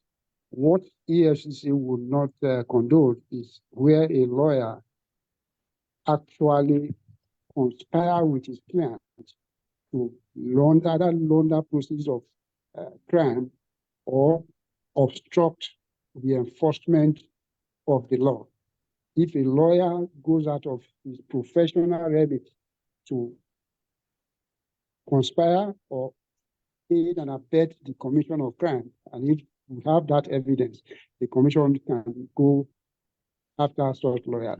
The first thing we need to do is to report such a lawyer, for instance, to the professional body, which is the NBA, to discipline such a lawyer. And if that fails, the law itself will be applied against the lawyers involved. And we have that level of cooperation with the NBA and at the National Judicial Council levels, where we report errant officers where we find such evidence. So we are working on and we are also reminding all professionals, not just lawyers alone, because what we have found over time is that we have professionals aiding and abetting the commission of crime and helping corrupt people to hide the proceeds of unlawful activities. And that for us is not permissible and is against the fight against corruption in Nigeria. Thank you so very much, sir, for that elaborate answers to those questions. I think it's now the turn of Honorable Boyo now to field questions from 4 of our participants. Then after which we'll come back, I will yield the floor to you again to provide answers to those questions. Thank you so very much, sir. Boyo, you now have the floor now. Good evening, everyone. Can I have Madam Deborah Papatogun, please, for our question, please? Thank you.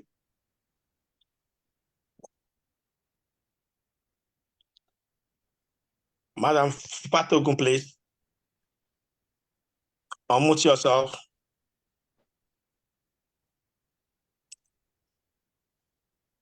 Okay. It seems that Madam Papatogun is not responding.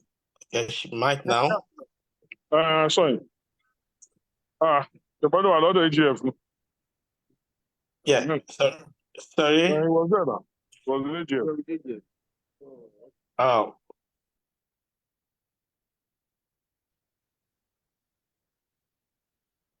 Mr. Boyo, you are muted yourself.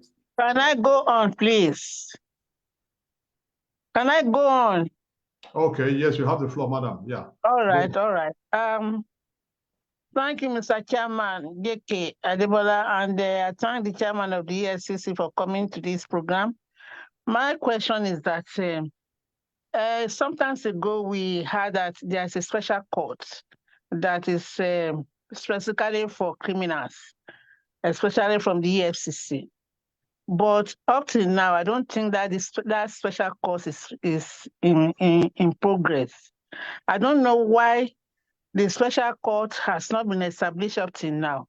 I think if the special court is established, it will help the EFCC to be able to expedite action on those people that are, criminals that has not been able to go to court, so that their, cases will be speedily dealt with, and then others, it will serve as, example to others that are, on the way of committing crimes. There should be a special court for cases from the EFCC. That is my question. Thank you. Thank you, Madam Papa, for that brilliant question. Can I have Chief CBN Owason, please, for your question, sir? Okay.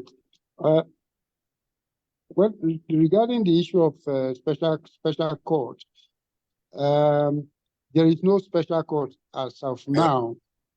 Hello? Can I speak? I tried to open my video. It seems it was blocked. It's Chief CBN Wasanya. The CBN, sorry, sir. We need to ask 4 questions at a go, then you respond to them, sir. Sorry, there's a miss up there. Okay, So we thank go you. back to CBN now. CBN, please, unmute. Okay, that's fine. Good afternoon, everybody. I'm so happy to be in the midst of you people. I believe if this type of meeting has been happening, both our governors and presidents, the country will improve. Because there is a dialogue to have the people that referring to. I tried to on my video, but I think because of sensitivity of the meeting, my video was blocked. My face cannot be seen properly. But that notwithstanding, but I'm so happy. The issue of EFCC, you people are doing your job. I cannot say you people are not doing your job. But for years, I believe EFCC started during the time of Obasanjo or thereabouts. But most of the people, all the politicians who have looted the money, my question one is, do they really looted the money? If yes, EFCC, I believe, have authority to go into the account and frozen the account. 2, if they didn't looted their money, why are we hearing the money is missing? It's 2 things. Either the money is missing, it's somewhere. Even the judges, even the political distance, most of the elections are being done by litigation. And we are hearing hearsay. Judges are being lobbied, judges are getting the money in millions of dollars, and the masses are suffering. I'm living in United Kingdom, based in London here. We feel ashamed, most of our Black people.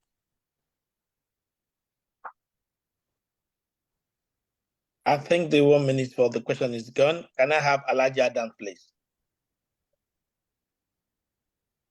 Alaji Adam, please. Unmute yourself and ask the question. Thank you. Good evening, everybody.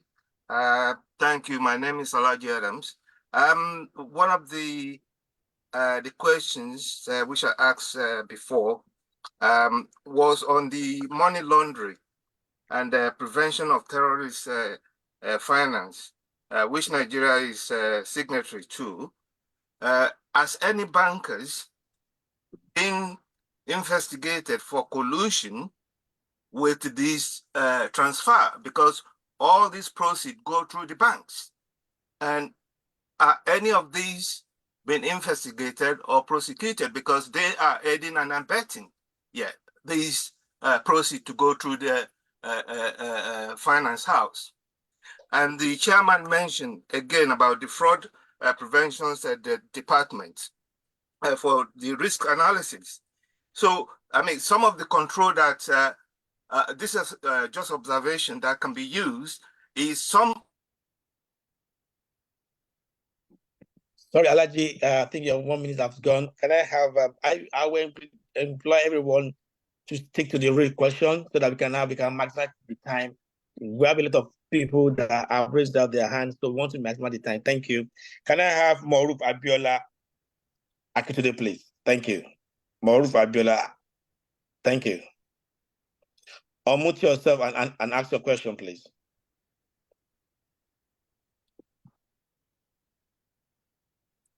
Hello. Thank you. Hello. Yeah. Good evening, everybody.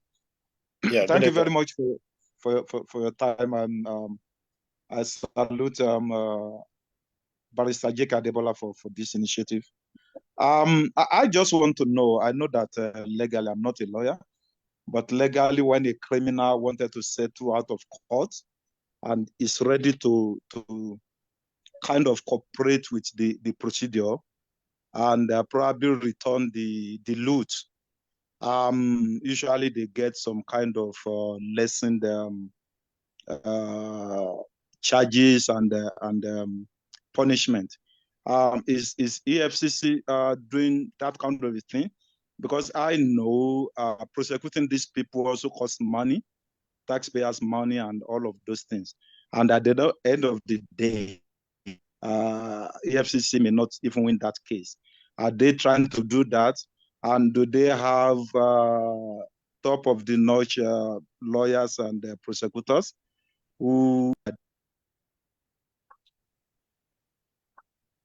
Yeah, thank you, Mr. Amor, for your question. And now we go back to our executive chairman of EFCC to respond to those first question, please. Thank you.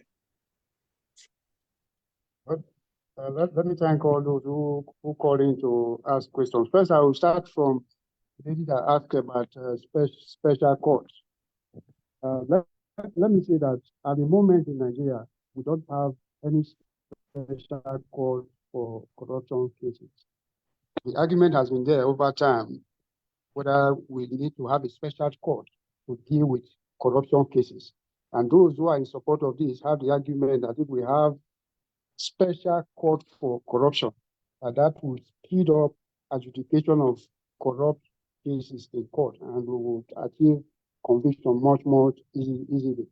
But that has not been done. What we currently have in Nigeria is that the law, the EFCC Act, empowers either the chief judge of the state or the chief judge of the Federal High Court or the chief judge of the FCT High Court to designate some courts for judges to hear financial and economic crimes cases.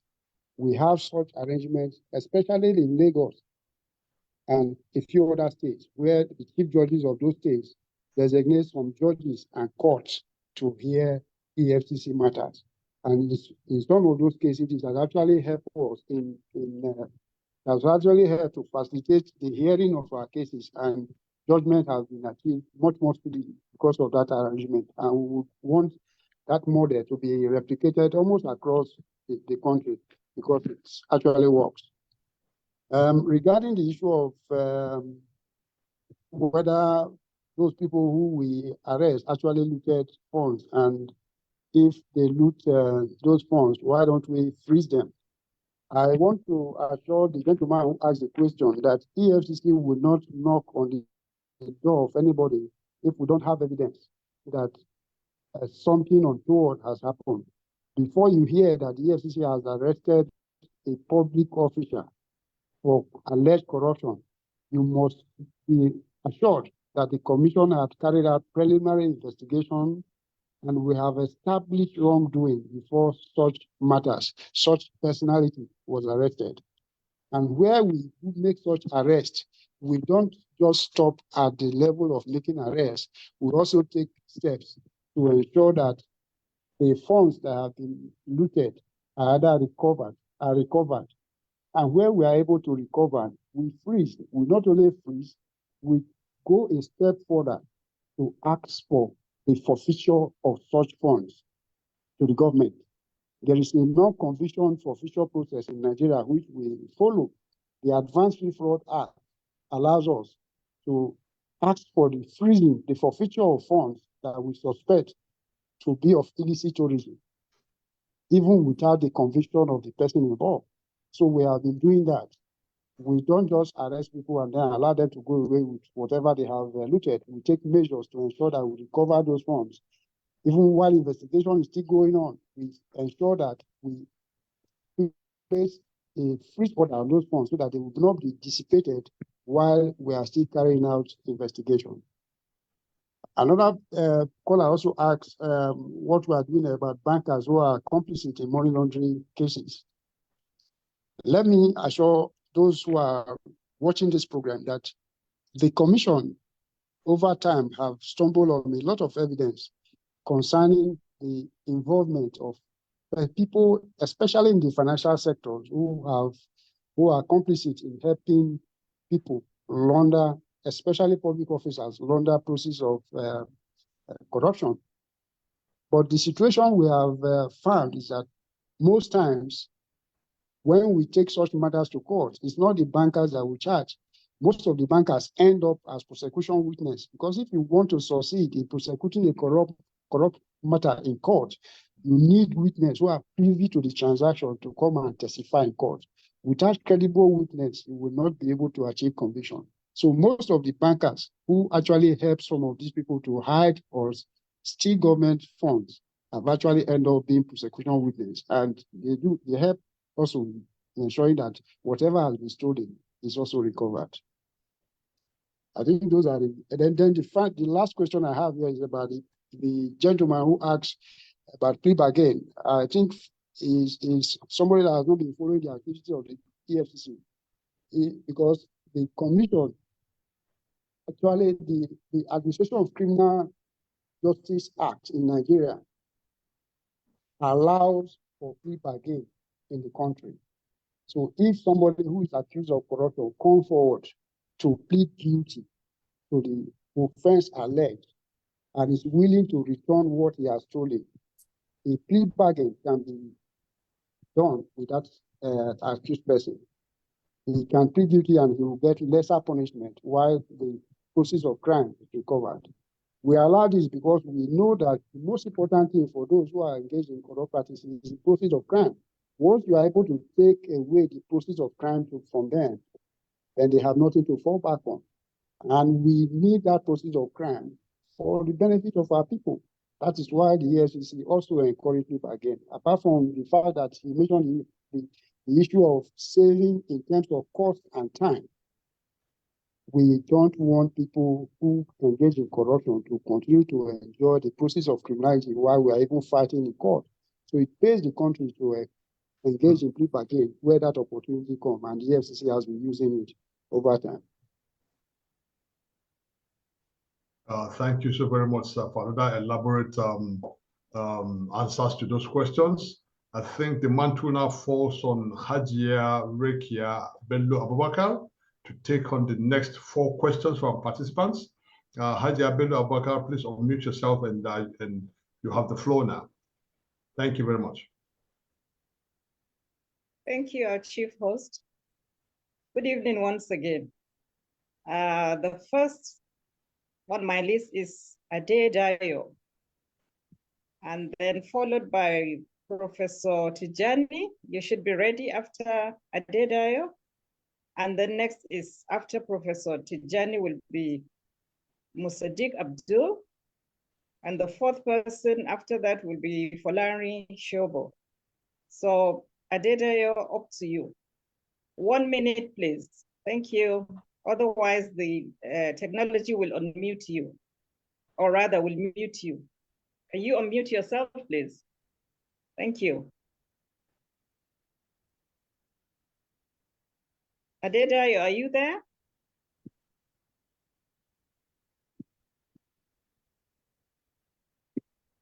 Hello? Maybe we should go to Professor Tijani, and then we'll come back if Adedayo is ready. Is Professor Tijani there? Is he ready?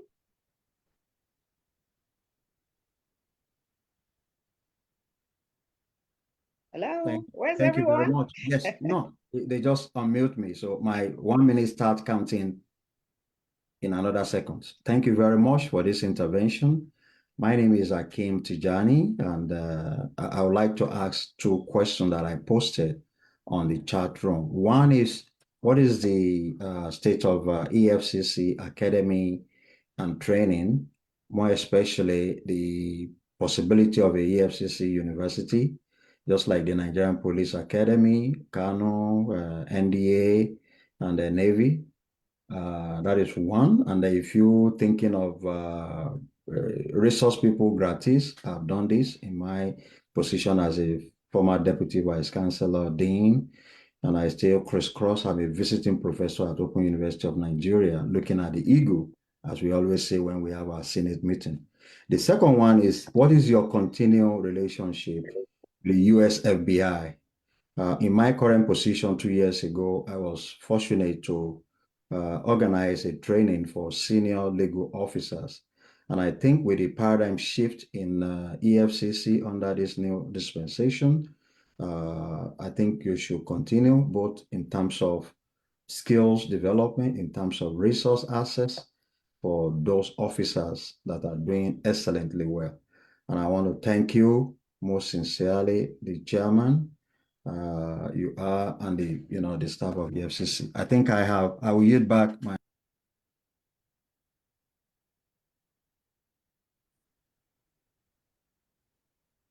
Thank you, Professor Tijani. Your time is up. That's why you're muted. The next person on the list is Mr. I'm not sure whether it's a Mr. or Mrs. Musaddiq Abdul, please. Are you ready? Yes, I'm ready. My name is Musaddiq Abdul, and yes, I'm actually participating. But my question, actually, I typed the question in the chat room, but I think it is not. They are not added. They are just quick questions. The first one is to ask: should EFCC be involved in personal business matters between or among private citizens, private people? For example, I give an example. Mr. A owed Mr. B money, and Mr. A decided to use his EFCC friends to harass Mr. B and his family, which is strictly a personal matter between two people. Should EFCC be involved in this, because this has been happening in Nigeria? And also the second one, I just want to add is that are the governors immune against EFCC investigation while in office? I mean investigation, not prosecution. Are they really immune? Are they able to investigate corrupt practices that are reported against sitting governors?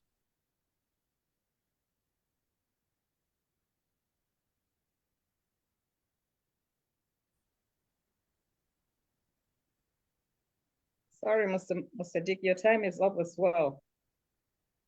Is Mr. Folari Shobo ready now for his question? Yes, I am. Yes, I am. Thank you very much for the privilege. My questions are very simple in context of the theme of the discussion. Some few weeks ago, don't let me put specific. Some few weeks ago, EFCC officials went into some plots in Akure, Ondo State, and harassed a whole lot of young people.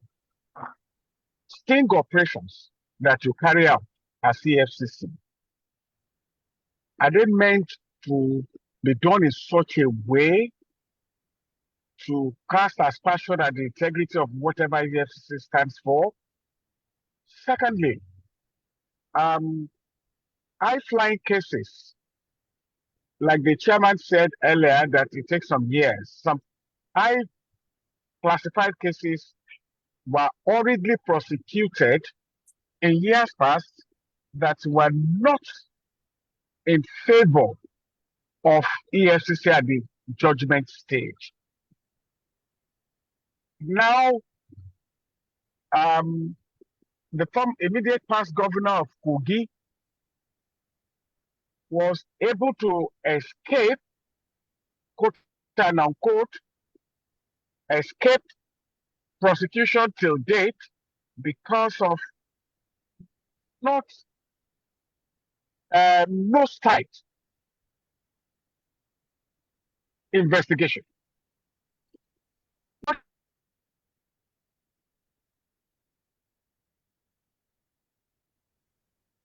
Sorry, Mr. Folari, your time is up. The next person on my list is Helen Ojo. Are you ready?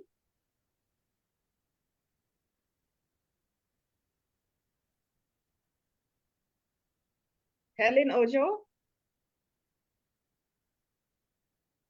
Unmute me, please. Can you hear me? Yes, I want to. Yes, you can hear me now. Okay, thank you very much. I want to thank you for the opportunity to participate, even though I'm a young person. I want to ask two questions. I've already even put one in the chat box.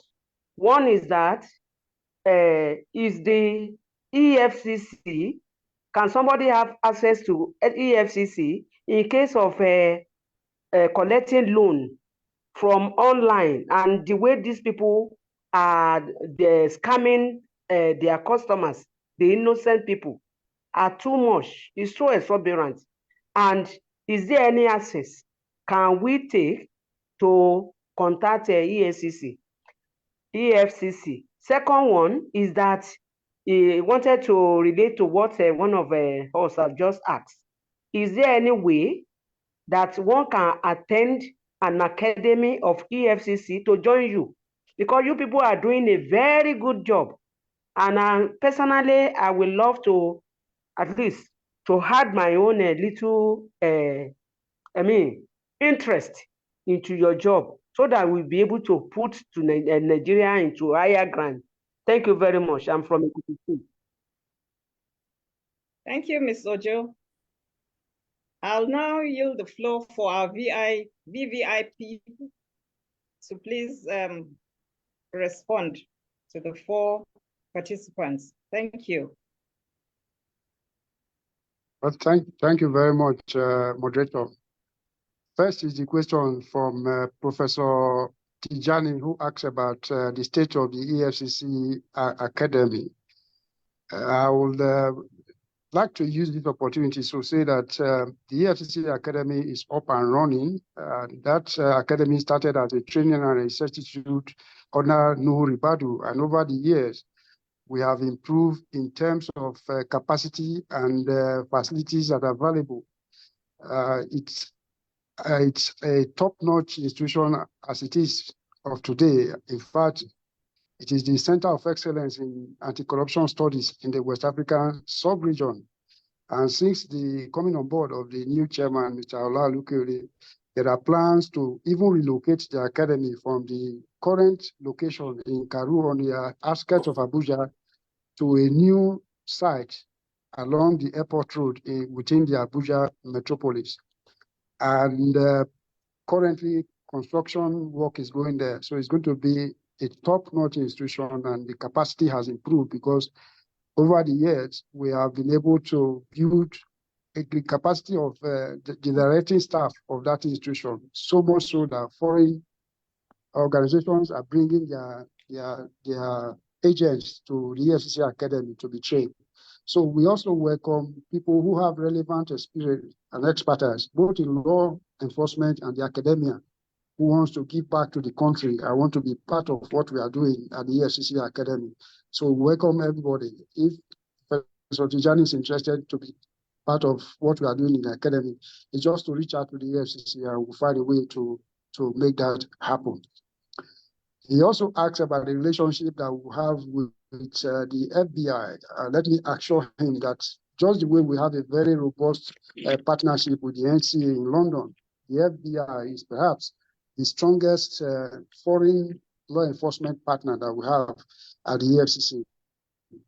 Incidentally, just 2 weeks back, the director of the FBI, Mr. Ray, was in Nigeria and he visited the EFCC.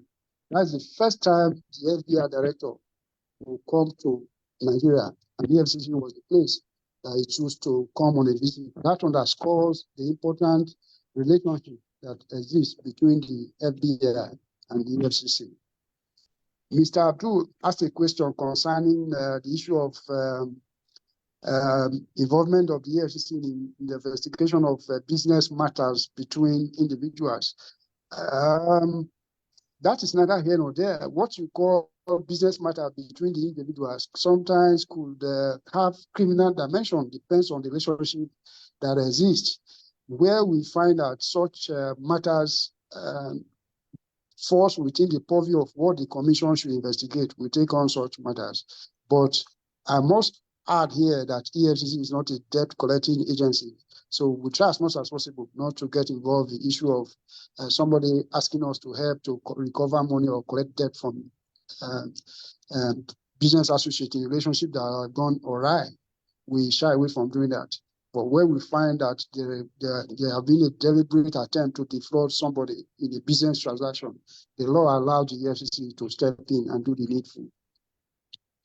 The other gentleman asked about the issue of investigation of sitting whether city governors have immunity from investigation. I think that is a settled case. Chief Gani Fawhili of blessed memory actually went to court and secured a landmark Supreme Court judgment that says that sitting governors of states are not immune from investigation. So the EFCC has powers under the law to investigate any public officer, whether you are a president or governor or a chairman of a local government, and you are still in office, the commission can investigate you. What we cannot do for governors and their deputies and the president and the vice president is that while you are a sitting governor, a sitting president, we cannot prosecute you, but we can investigate, collect the evidence, and once you step out of power, we can bring up a criminal matter against you if we are able to establish a prima facie case against you. That, for instance, is what is happening in relation to the case against Yaya Bello. That investigation was carried out substantially while he was still a sitting governor. And once he left office, we had to take up the matter with him, and that matter, as we speak, is in court. And the last question that I have is the one by Fulari, who talks about the sting operations that the commission carried out in Akure, Ondo State. I think for my compatriots who are in the diaspora, you should be worried about the involvement of our youths in cybercrime because of the damage that these youngsters are doing to the image of Nigeria. When we travel outside of this country, the way we are subjected to ridicule at airports is largely blamed on the activities of these youngsters who are duping foreigners of their hard-earned monies through all manner of scams. So what the commission is doing in fighting cybercrime is not to molest youths. EFCC will not go to anybody's house if we don't find evidence that you are involved in criminality. The sting operation in Akure, for instance, the people that were arrested there, more than 90% of them have evidence of involvement in internet fraud. That should concern, that should worry those of you who are in the diaspora. So it is not a matter of EFCC molesting youngsters. It is a matter of national emergency because a lot of our youth have abandoned their studies to embrace cybercrime. And we worry that the future of this nation will be bleak if we don't do something about these youngsters who have found criminality as a shortcut to wealth, and we need to discourage them. And that is why the EFCC will continue to enforce the law on cybercrime until we are able to bring sanity to this set of Nigerians.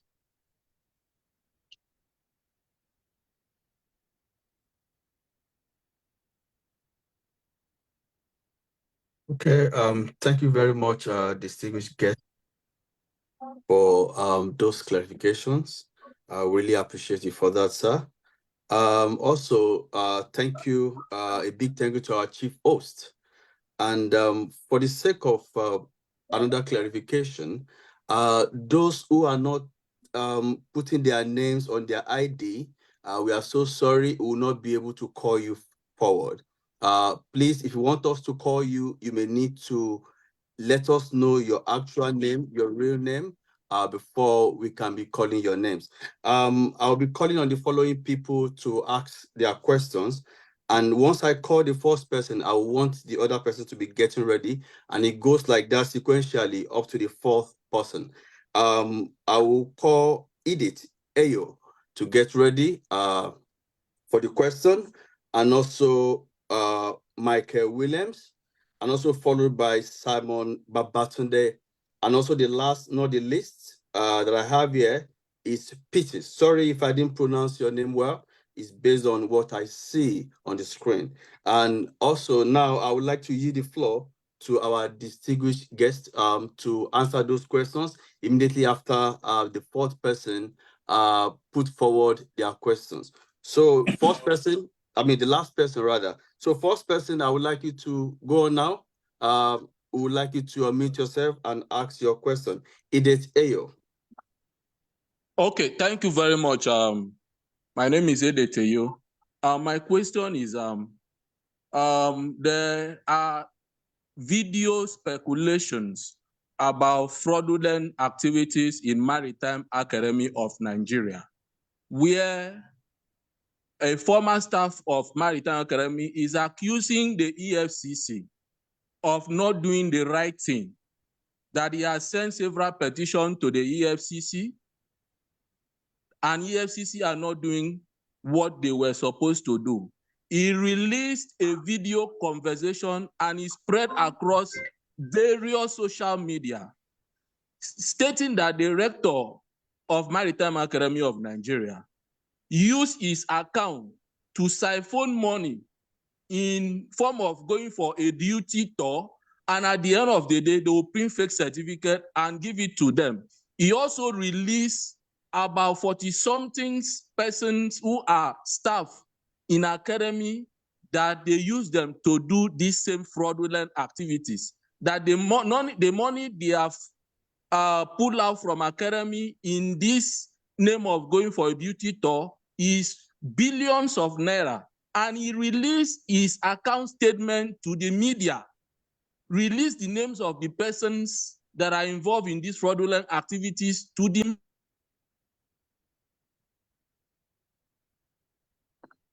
Yeah, sorry. It could be that probably your time limit is up. I would like to invite Michael Williams. Over to you.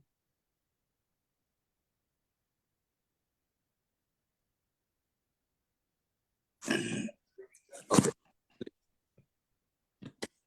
I'm Michael Williams from Cheltenham, England.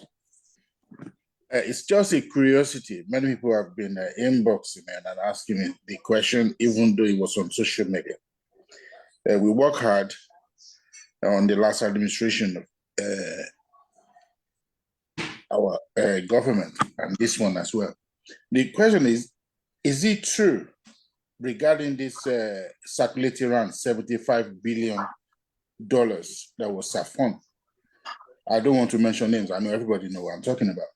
And the second one is it true these three individuals are negotiating to return $25 billion instead of $75 billion? I just want to confirm. Thank you. And moreover, EFCC. All right, thank you very much for that. The third person, we want Simon Babaride to please come forward. Thank you. Hello. Good afternoon or good evening, depending where you are. I believe you are hearing me. Yes, we can hear you. My question, I've already posted on the chat. I'm based in South Africa. I know I worked in Nigeria for some time and I knew what was really going on there. It's so pathetic. I'm an accountant. I dabble into auditing before becoming an educator here. Now, I just want to ask two questions. The first one is that if they recover some money, looted money from people, from politicians, then the do EFCC monitor or go around and check how the money being maybe is not in the wrong hands, or did they monitor the money? Secondly, I want to know the people that are working with EFCC, what is their integrity? Did they have a clear procedure in recruiting the personnel for the EFCC? Thank you very much. Thank you for that. All right, on my list here, the last and not the least, I would like to invite Pete. I don't know if I could pronounce your name well, P-E-T-E. I would like you to come forward to ask a question. Thank you. Yes, thank you very much. My question is very simple. I hope you can hear me. Yes, we can. Go on. Yeah. Is that a standard that the EFCC employs in determining plea bargain? If there is a standard in determining plea bargain, does this standard effectively act as any form of deterrent to people who are involved in such situations as this. The second one goes this way to say to find out and understand that the national interest is the goal, is at the heart of the EFCC mandate itself. So how well does this national interest in what EFCC does translate to the common good in perception? Because the political class have a different view of the EFCC. So also does the populace, whom the EFCC is supposed to have as their mandate enforcer. Thank you. Okay. I think at this point, I would like to yield the floor to our distinguished guest. Over to you, sir. Well, thank you very much. The first gentleman, Ayo, asked about reports circulating in the media about alleged corruption at the Maritime Academy in Oron. Well, I think I want to let the public know that there's a difference between media gossip and issues of investigation. If you have information that you want to share with the commission, there are procedures for doing that. The gentleman that has the alleged information, what he needed to do, if he has not done that, to bring this information in the form of a petition to the EFCC. If he has done that, then he ought to wait and see what the commission will do with the information. But my experience tells me that once some people send in a petition to EFCC, for instance, in a week, they are anxious and wanting to know why nothing has been done within 1 week. Like the chairman explained in his appearance today, it takes time to carry out investigation. Preliminary investigation, for instance, takes time. You don't just submit a petition today and expect the EFCC to go tomorrow and arrest the person and then clamp him in jail. It doesn't work that way. There are processes and procedures for carrying out investigation. And if that gentleman has been patient enough, and I'm sure by now he will see the result of his petition, if actually he has sent in a petition to the EFCC. But if he has not sent a petition, I will encourage him to do so. EFCC will not just go to the media, take on a matter that has not been sent to it to investigate, even though we also take information from open source when we need to carry out some investigation sometimes. The next question from Mr. Williams, that wasn't actually a question. There is an issue about somebody refunding some money. Unfortunately, he didn't provide sufficient information for me to talk about. So I don't know the person he's talking about. I don't know the money he's talking about. I don't have any information about anybody trying to refund money. $25 billion is a lot of money. So I don't know what he's talking about. So I'm not able to comment on that. The other question from, I think Babarinde asked that. He said, he wanted to know whether EFCC monitor what happens to the funds recovered by it. Well, the situation is this: once EFCC recovers money and that money is paid to government account, the federation account, that is where our jobs used are recovered by it. It is the prerogative of government to allocate resources, both recovered or otherwise, had to according to its own wishes, and EFCC cannot interfere with that. The last question has to do with the issue of plea bargain. He wanted to, the guy who asked the question wanted to know whether there is any standard in determining plea bargain by the commission. I want to assure you that we have guidelines on plea bargain, and our operatives follow those guidelines in working out any settlement with those who all come forward to do plea bargain with us. It is not a process that you handle with kid gloves. National interest is primary to us when we do this, and the commission will not bend the rules to favor anybody.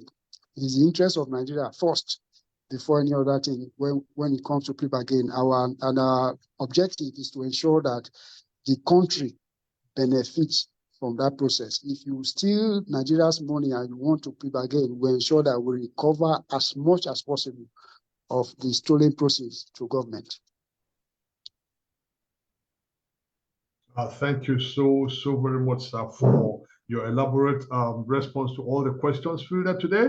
And I'm afraid because our time is fast spent. We're supposed to close at 6 o'clock, and it's 10 minutes past 6 now. So I'm afraid, even though we still have some people who has their hands up, like Temitola Adegbero, Delmoa Godwin, and Professor Pauline Long, I'm really sorry we will not be able to take any more questions because our VVIP, has other engagements that he has to attend to. However, you can still send in your questions to either our email or to our telephone, which is in the chat room. We will pass it on to the EFCC Executive Chairman. Thank you ever so much for being part of this program. Our appreciation goes to the Executive Chairman, who incidentally had to go for another engagement with the President, and he graciously brought with him his director, Honorable Wilson, who fielded all the questions as elaborate as he can, which I'm sure has benefited every single one of us. Because as far as I'm concerned, I'm more enlightened now about the inner workings of the EFCC than I've ever been. So, and I believe it's the same thing with every single one of us. This is what this platform is for, to enlighten Nigerians, especially because, like Honorable Wilson said earlier on, there's a lot of nonsensical, fake information going about on the social media. That is the reason why we set this up, so that we can bring our leaders onto this program, so that you can hear directly from them, and you can be rest assured that whatever you are hearing from them is the gospel truth. Because for us, we are just bridging the gap between the leaders and the led, so that we don't get bogged down with all this fake news, which does no good to our country. We want our country to be prosperous, and the only way to do that, because they say information is key. So if you have the right information, of course, that is when you'll be able to make informed decisions. Because I believe most of the people who are saying bad things about the country, perhaps if they have the right information, they wouldn't be behaving or saying all sorts that they are saying about the country. So that's one of the reasons why we set this up. And for that, we remain ever grateful to all our VVIPs right from the very start to this day. Honorable Wilson, thank you so very much, sir, because you really stand in seriously for our executive chairman, and I think you did justice to every single question that was asked of you. For that, we remain ever so grateful for you and to you. And if there's any more question that we'll get from our participants or from our viewers, we will forward that to you. And I believe that as you did justice to all of the questions that was asked to you today, you will do same to all the questions that will be sent to you by email. Thank you ever so much. God bless you. And we can't thank you enough, because it takes a lot. We know it takes a lot for you guys to leave your tight schedule and come and spend 2 hours with us. It's not easy, but you doing that shows a lot about your character and your leadership qualities. And for that, we are appreciative of that. And for that, we say thank you ever so much, sir, for being part of this program. So I don't know, maybe if you have any last remarks that you'd like to say to our people, both across the globe, because believe it or not, we have people from about all the continents of the globe here today. So please, maybe if you have something else that you just want to add to everything that you've said, sir, you have the floor now, sir, again. Not more, just to thank you for giving us this platform to also educate Nigerians on the work that we are doing at the EFCC. And maybe finally, just to mention the EFCC email, so that those who want to send information know where to send it to. The email is info@efcc.gov.ng. So reach out to us through that email, and whatever information that you have, be rest assured I will handle it. Thank you ever so much. Before you go, I just want to because whilst you and Mr. Ola Olukoyede was talking, I was taking down some takeaways that I would like all our participants and our viewers across the globe take away with them today. One of which is, I've got about 5 of them. One is that 2,000 convictions you have succeeded in having 2,000 convictions in 9 months. For me, that is a record, which needs to be applauded. And for that, we'll say thank you and more grease to your elbows for moving forward, sir. And the second takeaway is that we were told that you have recovered tens of billions of naira and millions of dollars from people, the kleptomaniacs who have been pilfering our common patrimony. And for that, again, we say thank you so very much, sir, for doing that. And on the issue of Beta Edu, the takeaway is that she is not the only person being suspended. Apparently, the other the DG of the Humanitarian Ministry and other directors, including some junior staff, are on suspension as we speak. And over 30 billion naira has been recovered. So I just thought I should put that out there for the benefit of those who on social media are still clamoring for her to be brought back. There is no hard feelings. This investigation, from what we heard from the executive chairman, has to be concluded before anything can be done. And the main thing there is she is not the only one on suspension. The DG is on suspension, and so many other directors, as well as junior staff too, are on suspension. So it is not a personal thing about Beta Edu. So I think that is a very, very huge takeaway from this meeting. And again, the third one is the preemptive mechanism that has been put in place since you have been at the helm of affairs, which is set up to block leakages that leads to corruption. Because I think a lot of people have been asking that question, that instead of arresting these people, why don't you put some mechanism in place to ensure that they don't have the benefit of corruption? So I was glad when the executive chairman made that expose that a preemptive mechanism has been put in place. So for that, again, I think kudos to you, sir. And lastly, the EFC Academy. I think you made that clear earlier on that the EFC Academy has become a center of excellence to West Africa agencies, and I think that is a big plus to Nigeria and to EFCC. For me, I just have to doff my hat for you guys for the excellent job that you're doing at the EFCC. And I think with you guys at the helm of affairs, I think better days ahead of this country. So you can be rest assured of our support every time, because we know that this country has to be cleansed, and we need people like you to be to lead the way, and we will follow you and support you in every way that we can. So thank you so very much, sir, once again for being part of this program. It's been a pleasure listening to you and listening to the executive chairman. Thank you so very much. And all I can just say is that God bless you, sir, for being who you are, and for being you.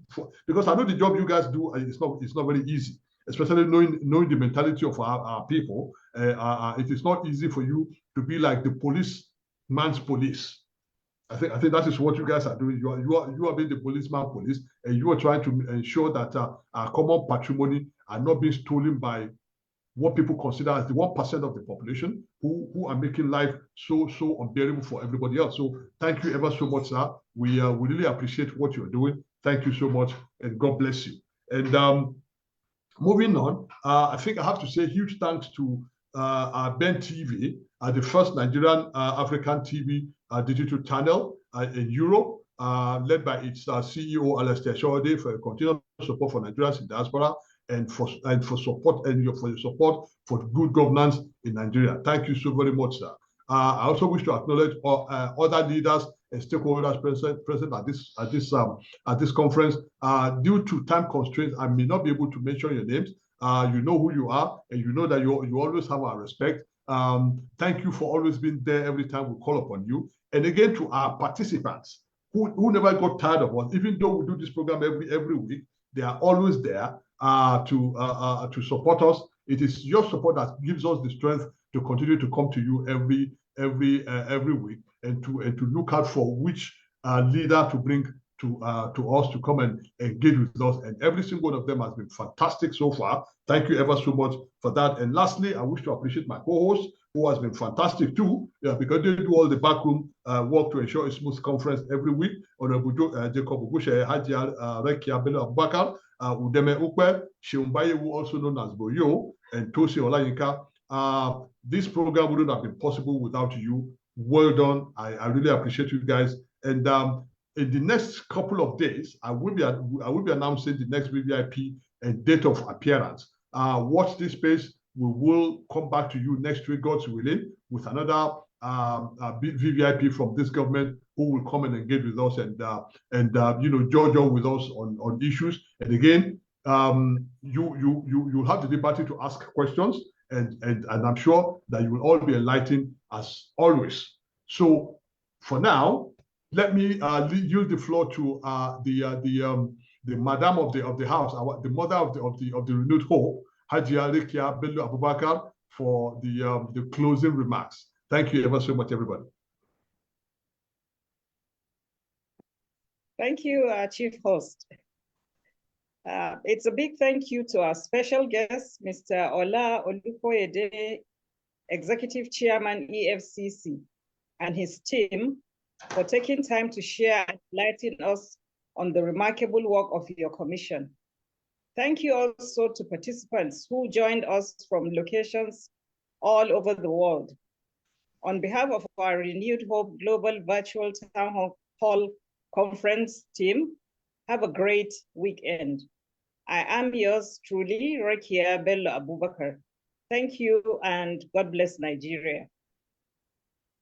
Thank you so very much, Hajia. And once again, I just have to can't stop thanking everybody, including our VVIP, Mr. Ola Olukoyede. I think I pronounced that right. Ola Olukoyede, and his director, Honorable Wilson, for a job very well done. You came, you saw, and you conquered. I can't put it any better than that, because your expose today has enlightened and broadened our horizon about the wonderful work you do in ensuring that our common patrimony is not pilfered by some of the kleptomaniacs that we have at the corridors of power. And all I can just say that may God continue to empower you guys, and may God continue to be with you. Just continue to do what you are doing, and be rest assured that you have our support anytime. And like the executive chairman said earlier on, we might be coming to knock on your door again, because we enjoyed you so much today that I think an encore wouldn't be a bad thing. Yeah, so we will be coming back to you very soon to have an encore with you, so that you can come back again and regale us with your expose, especially with all the wonderful work that you are doing to ensure that we rid our society of corruption. Because that is like I said in my opening speech, that's the cancer that is hindering development and progress for the country. And for me, it is not just about us; it's about the coming generations. What are we going to bequeath to the coming generations? If we continue this way, I don't think we'll have anything to bequeath to the coming generation. That is why your job is very, very crucial to ensuring that the Nigeria of tomorrow is a Nigeria that we can be proud of, to say to our children that this and this and this are what we did to ensure that you have a better tomorrow. So for that, again, thank you so much, sir. Thank you very much. I think I hope you'll be able to convey appreciation to the executive chairman, that we appreciative of you guys, and we love you so much. This is like one of my friends who say, we love you like sliced bread. I don't know what that means, but it means a good thing, I believe. So thank you ever so much, sir, for everything. And to all our participants, watch this space. We'll be back again live next week with another VVIP. And I believe that if you are enlightened today, I'm sure next week you'll be even more enlightened, because we don't do half measures. We'll bring you quality leadership, and in everything that they do, you can always tell, especially with what our executive chairman did today. He knew he was not going to be he was not going to be with us for the 2 hours, and he graciously brought one of his directors to stand in him for him. For me, that is a mark of a true leader, and those are the kind of leadership that I personally want for our country. People who has the best interest of the masses at heart, and will always want to do things to ensure that the country progresses. So thank you ever so much, sir. And everybody, I think it's about time now for us to draw the curtain. And this time again, watch out next in the next couple of days. We will be reeling out the details of our next VVIP, whom I can assure you is going to be somebody at the top of the echelon of the government. So next week again, could be Saturday, it could be Sunday, depending on the availability. But Saturday and Sunday, keep it free in your diary. By tomorrow or next tomorrow, we'll be coming back to you with the details of whoever is going to be our next special guest of honor.